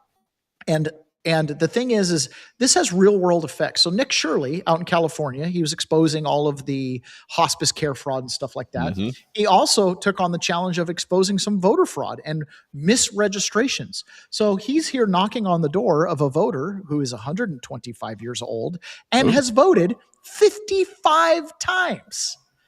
Now, good on you.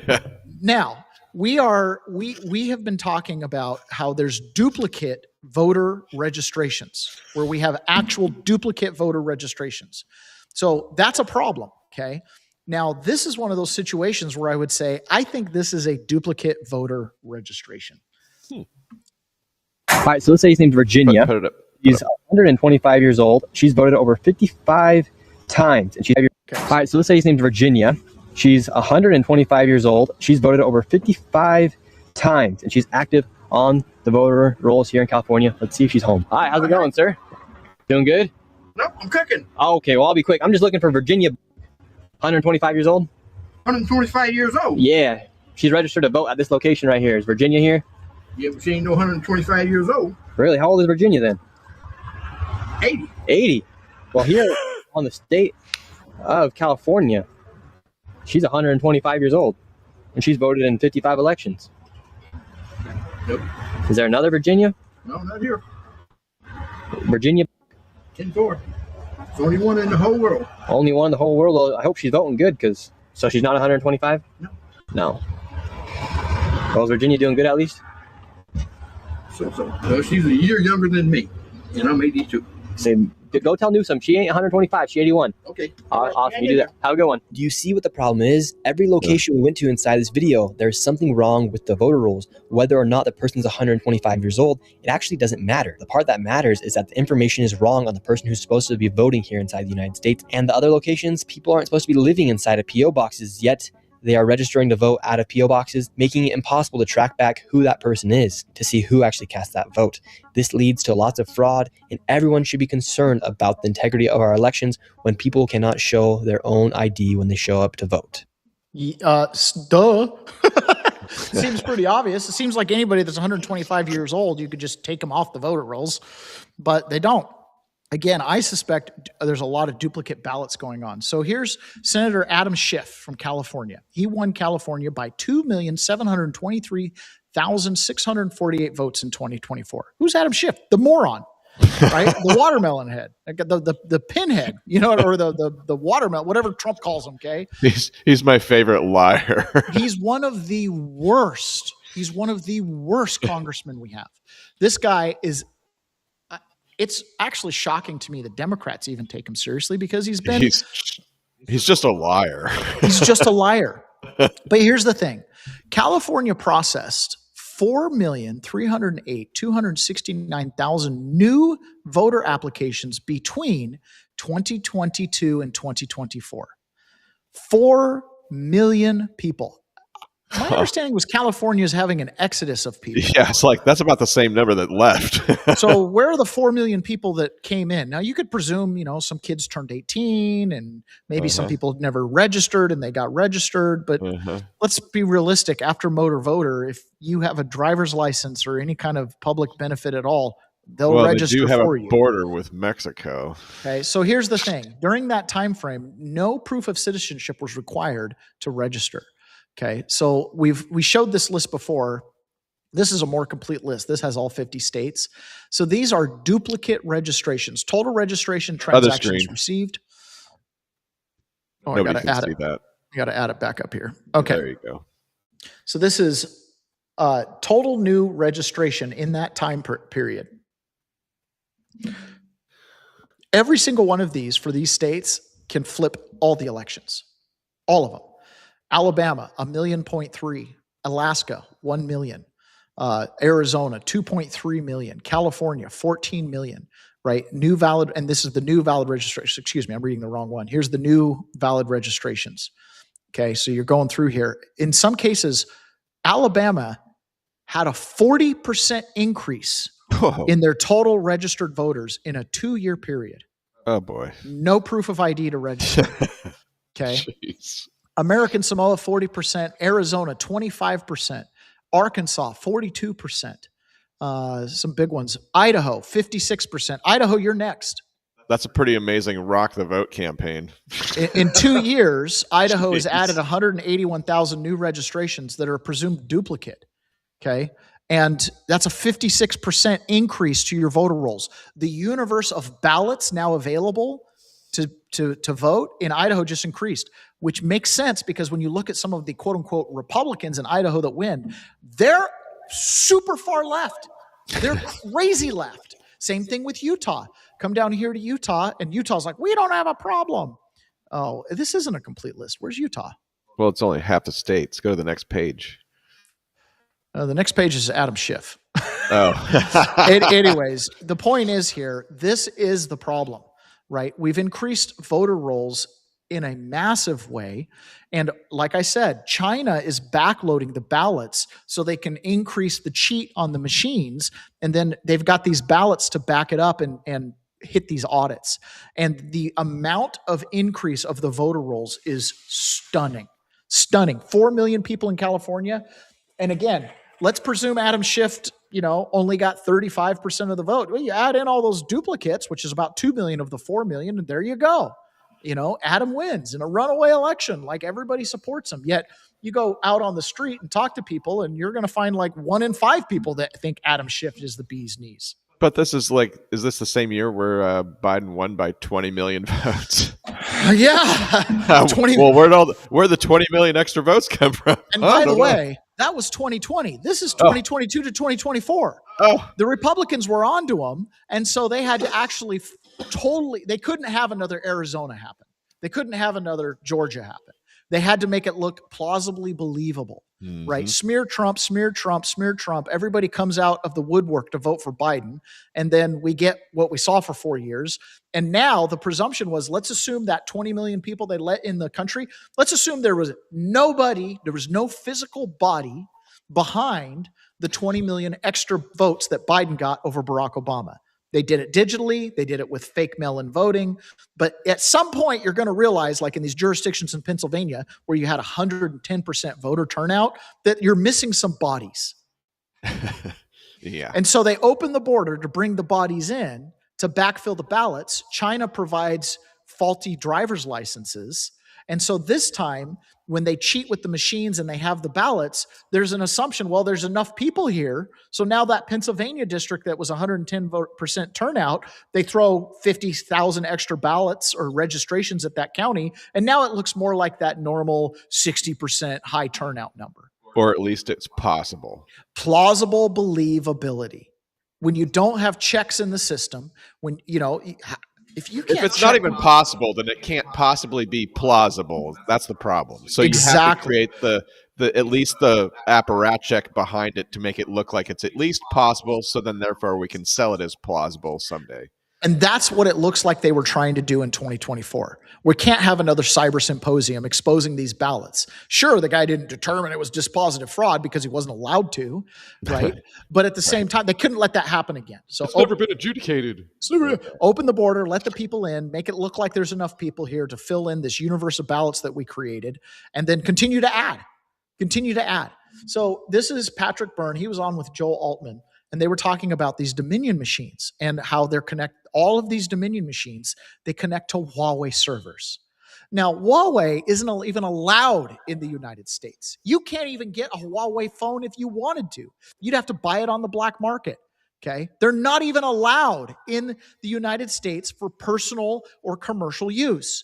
So what the heck are Huawei servers and Huawei chips doing inside of our election machines?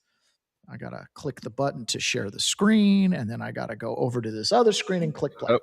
We're not allowed to, but there's other emails that show they had total awareness of what they were doing. They're all been lying through their teeth from the days they first showed up. The CEO first went on CBS, 60 Minutes, and went to Michigan and went there. They've just been looking in the camera and flat lying. Yes, Senator, these things are air gap. There's no access. No one can get on. They're air gap.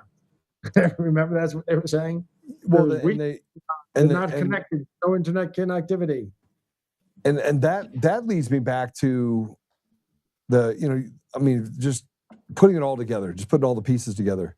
You have roaming networks that built their data center for Dominion over in Serbia that's tied directly to Huawei, which is a financial institution in China, right? It's a Chinese conglomerate. It's a conglomerate that includes electronics. So the Chinese were not only at the top of the ladder when it comes to the election machines. They were also deeply, deeply involved in the actual creation of ballots and registrations and IDs. And then we have another scandal that John Solomon broke. Again, whoever's given him this information, good on them. Nothing new to us. Nothing new to us. But guess what, Ron? Guess what? They were actually strategizing in writing, in emailed writing in the Biden-Harris White House on how to funnel USAID money back into the Biden, which would become the Harris campaign. I confirmed this morning. See, there's a foreign power that was discussing routing USAID money to Joe Biden's campaign in 2024. That was intercepted by our intelligence agencies. They should be driving that narrative with evidence. They don't know how to command the podium. They don't know. President Trump does. His storytellers don't. They react. They counterpunch. They let the other people throw the first punch, like Tulsi today, and they don't tell the narrative. We have all the evidence. We have all the evidence of foreign interference climbing the ladder from Venezuela to Cuba to Iran to Serbia, and nobody's freaking doing nothing about it. Here it is right here, right? Gateway Pundit broke this story today, or yesterday, I should do want to say. say thank you to Mr. Mike Benz for exposing the USAID scams. Whoa, man. Well, really, it was Elon Musk. They shut it down, and then Mike Benz got to exposing it. Right? Because a lot of information got released on what USAID was up to. There was no money going to international aid.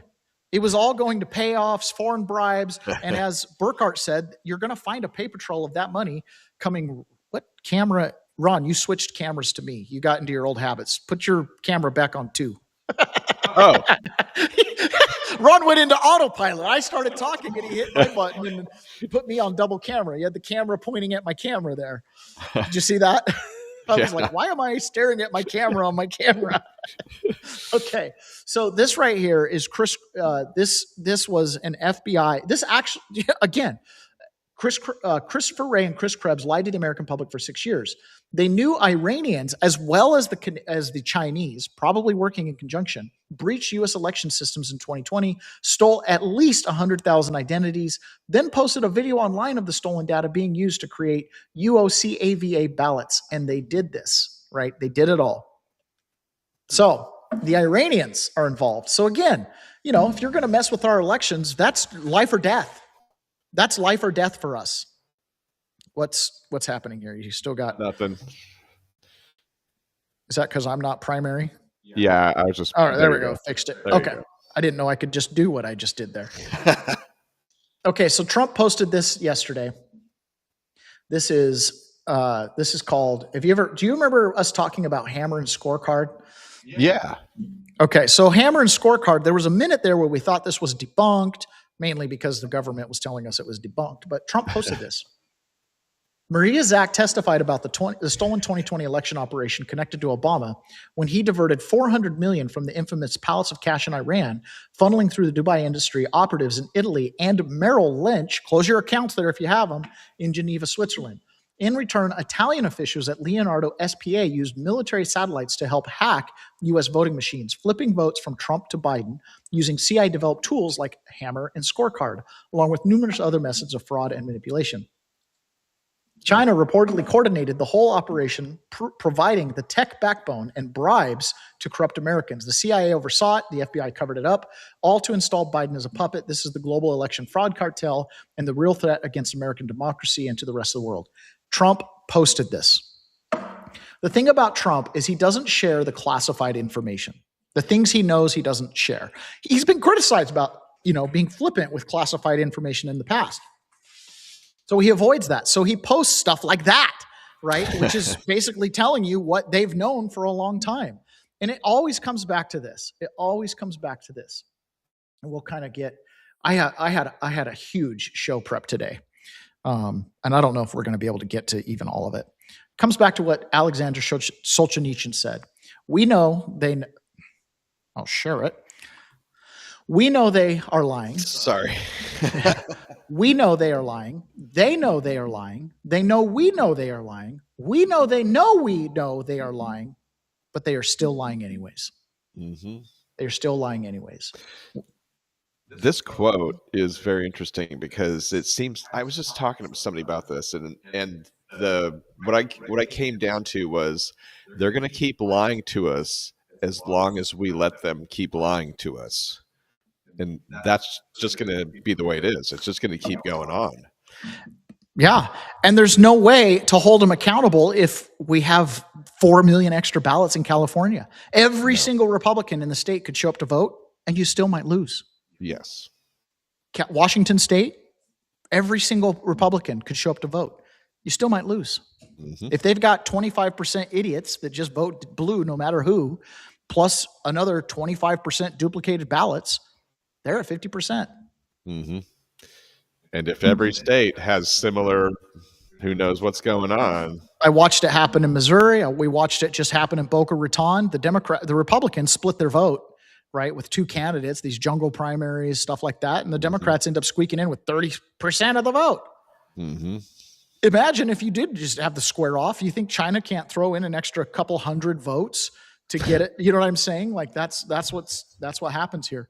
Trump posted again yesterday about Tina Peters.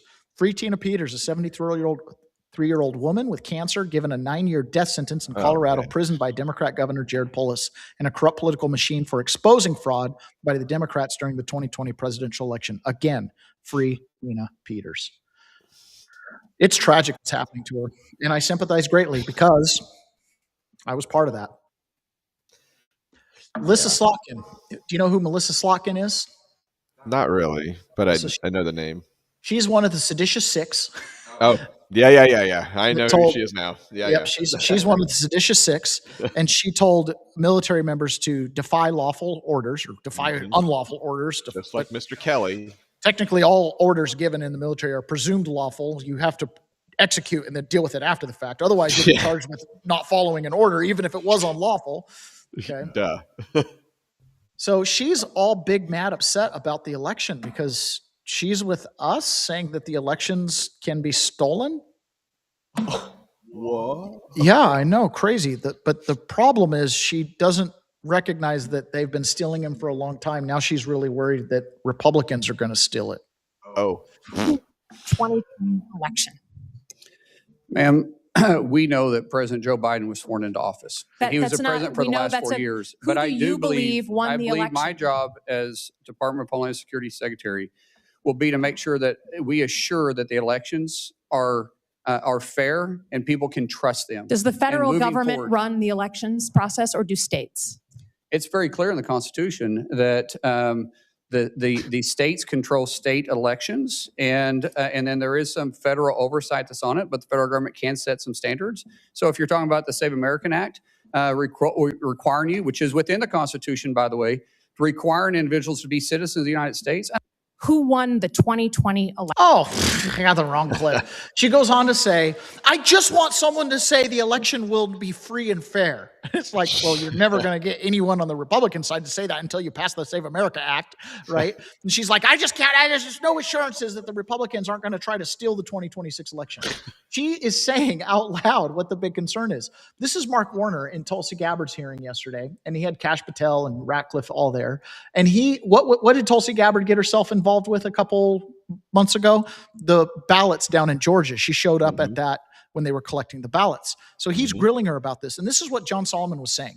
Tulsi Gabbard and these other guys, they're not getting out in front of these stories. They're not setting the narrative. They're reacting to the narrative. Mark Warner has emails to Christopher Steele, the guy who originated the fake PP-Gate narrative, the whole, Russiagate stuff, the Steele dossier. That's him.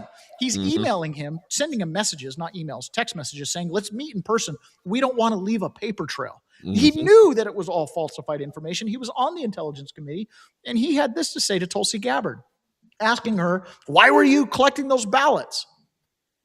Country knows that you were recently involved in an FBI operation to seize ballots in Fulton County, Georgia. Yet this was despite the fact that the warrant showed no foreign interference or nexus. Matter of fact, the warrant was based entirely on conspiracy theories that have already been examined and rejected repeatedly. Now, where is the authority for you to involve yourself in a domestic law enforcement activity? Thank you, Vice Chairman. I appreciate the question. As you know, I've addressed every issue you've raised in detail in a letter, but I'm grateful for the opportunity to do it in this forum. As you stated, Congress provided by statute, ODNI, with the responsibility of election security and counterintelligence in 2021. As you also know, ODNI has purview and oversight. I know the history very well, but could you just I am addressing the question. ODNI also has purview and overview over 2 domestic related agencies, the Department of Homeland Security and the FBI, both of which have purview over election security responsibilities to ensure the integrity of our elections. I want to correct one of your statements that you've made multiple times, which is false. I did not participate in a law enforcement activity, nor would I, because that does not exist within my authorities. You were present on the scene. Are the photos of you on the scene false? I was at Fulton County, sir, at the request of the president, and to work with the FBI to observe this action that had long been awaited. I was not aware of what was in the warrant or was not in the warrant. And what was the president's specific request for you to go to? What was the specific request that was made by the president for you to show up in Fulton County? To go and observe the FBI's activities on this. Now, let's think about this for just a second. Why would the president want Tulsi Gabbard, someone who's very close to him, OD&I, in charge of all the intelligence agencies, to go observe this? Because the FBI is crooked. Duh. That's why. Because the FBI spent 5 years covering this up, and when we finally get a warrant for it, she's got to go observe it because nobody can be trusted. Nobody can be trusted. That's why. That's why she had to go observe it. She's in charge of the CIA. They can't be trusted either. Okay? They cannot be trusted. Issue. So when you look at the fort, your question, sir. Do you have the answer why the president was knowing about this question, affidavit before it was even served? I'm not aware that the president knew about an affidavit before it was served. Then why was he sending you to Fulton County? Because the FBI is crooked. This occurred the day that the FBI had it approved, their warrant approved by a local judge, and they began to execute this. To address your question, sir, about the foreign nexus question. In order for us to better understand the vulnerabilities in our election systems that may exist today as we look to 2026, and yes, we are very focused on trying to make sure that this election is one that the American people have Director faith. Gabbard, I've got a number of questions. Director Gabbard, I have a number of questions. I don't want to hear the rest of that. Sure you do. You're trying so hard to get bent. John Solomon's dead on, man. These guys don't have any clue. They don't have any clue. They're fishing. They want to know what's up. They want to know. That's what it is. They were fishing. I mean, he had no interest in the answers. I mean, no, really. No, he just wants to be able to make allegations of Trump's now interfering in the elections. No.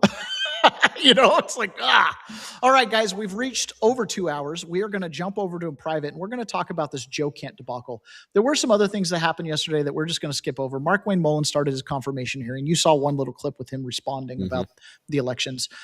Rand Paul started this thing out. You hate me and justified when I was attacked and kind of a thing. And Mark Wayne Mullen's like, you're a snake.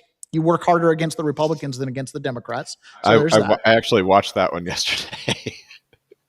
Yeah. And so there's that. And then who was the other person that was grilling him too? It was also he was answering questions from somebody else before Rand Paul. It wasn't before. Rand Paul was the open. No. Well, maybe it was just the order I saw the clip in. Yeah, Rand Paul came at him hard. Rand Paul's not going to vote for him, but Fetterman said he would. So he's going to end up getting confirmed. Again, Mark Wayne Mullen, this is really significant. DHS is over CISA. CISA is the one that oversaw the Dominion machines and that whole apparatus. They're the ones who said it was the most secure election ever. And in 2024, Elon and his team with Gary and I don't think Elon briefed him. I think Gary briefed him. Mark Wayne Mullen is the one who got into the military intelligence people that then fried the servers in Serbia, which probably stopped the electronic hack, which would have made any ballot fraud stand out like a sore thumb, right? So that's a pretty big deal there. So the fact that he's going into DHS knowing that, he's a huge threat. Democrats they can never say why they oppose him, but that's probably one of the reasons why. Secretary Peasants was on with Maria Bartiromo talking about the oil situation. And he basically said, look, the Iranian leaders, they're fleeing the country. They've been fleeing the country for a while. They see their bank accounts. They see where the money's moving. They're freezing those accounts, working with our allies where those banks are being held. And they're starting to see defections, okay? Because, some of these mullahs maybe don't drink the Kool-Aid all the way. Not true believers. He also talked about oil, how Japan's starting to help out with some of the oil flow and stuff like that. And Trump, there was a bombing yesterday where Israel out of anger for what has taken place in the Middle East has violently lashed out at a major facility known as South Pars, gas field in Iran. A relatively small section of the whole has been hit. The United States knew nothing about this particular attack, and the country of Qatar was in no way, shape, or form involved with it, nor did it have any idea that it was going to happen. Unfortunately, Iran did not know this, or any of the pertinent facts pertaining to the South Pars attack, and unjustifiably, unfairly attacked a portion of Qatar's LNG gas facility. So the Israelis, acting without the U.S.'s knowledge, hit an LNG line, so the Iranians hit a Qatari LNG line. No more attacks will be made by Israel, all caps, and pertaining to this extremely important and valuable South Pars field, unless Iran unwisely decides to attack a very innocent, in this case Qatar, in which instance the United States, with or without the help or consent of Israel, will massively blow up the entirely the South Pars gas field at an amount of strength and power that Iran has never seen or witnessed before. I do not want to authorize this level of violence and destruction because of the long-term implications that it will have on the future of Iran, but if Qatar's LNG is attacked, I will not hesitate to do so. Thank you for your attention to this matter. So he's preventing the Iranians from having any chance of, oh, we got another link to another thing. Yeah, skip it. It's garbage. Okay. I don't know who Miyagi is, but thanks for the chat. Yeah. So he's trying to separate himself from Israel a little bit, and this is a direct result of the Joe Kent nonsense, right? Which we're going to cover in private today a little bit more extensively. Okay. We'll jump over there in a second. Another thing that happened was Pam Bondi, Todd Blanche, Harmeet Dillon all went to Capitol Hill to brief and answer questions to Congress about the Epstein stuff. This was in response to Coomer's letter, basically saying, if you don't come talk to us, I'll issue a subpoena. So they just came and voluntarily talked. And what happened in there was no cameras. It was just an ad hoc meeting. So the Democrats literally, they answered all the Republicans' questions. The Democrats, one of them said, there's no C-SPAN cameras in here, literally got up and walked out, which just goes to show this is all performative. It's all performative on the Epstein stuff. They don't actually want to get to the truth. They just want to look good for the camera and create a narrative. Okay. So let's go ahead and I'll show you the key of all of this. It's misinformation, Ron. Don't you know all these people that are right-wing, like, Nicki Minaj, our new pop hero? Nicki Minaj and Afroman for the win, right? So Nicki Minaj and Afroman apparently both suffer from disinformation. And this is, of course, according to Kamala Harris. How do you feel about Nicki Minaj's falling victim of misinformation? Yeah, I think that... Again, one of the things about mis and disinformation is we have to, when we disagree with someone, take that into account in understanding that we may just not be working with the same information. And so let's do what we can to make sure that we are sharing accurate information with as many people as possible, to do what we can to make sure that we are challenging people. About what they think the facts are, and making sure we're on the same page about the fact that 2 + 2 will always equal 4. And I think that's how we need to handle This little interview she's doing would make a lot more sense if that little kid was Harvey Weinstein. No kidding. We have to get on the same page with the facts. Yeah, aka narrative. All right, guys, we're going to jump over to private, and we're going to focus a little bit on Joe Kent, local Washingtonian, and the newspaper that once said that he was a horrible villain and white supremacist and blah blah blah. Biggest threat going into ODNI is him. Yeah, he was on the front page. Joe Kent on Tucker Carlson. Officials weren't allowed to raise Iran concerns. Ari Hoffman posted this, and his comment was, when the anti-white Seattle Times is holding you up as a hero on the front page, you picked the wrong side. So we are going to jump over to private, and we are going to be talking about Joe Kent. And I guess I have to do that, don't I? Yeah. All right.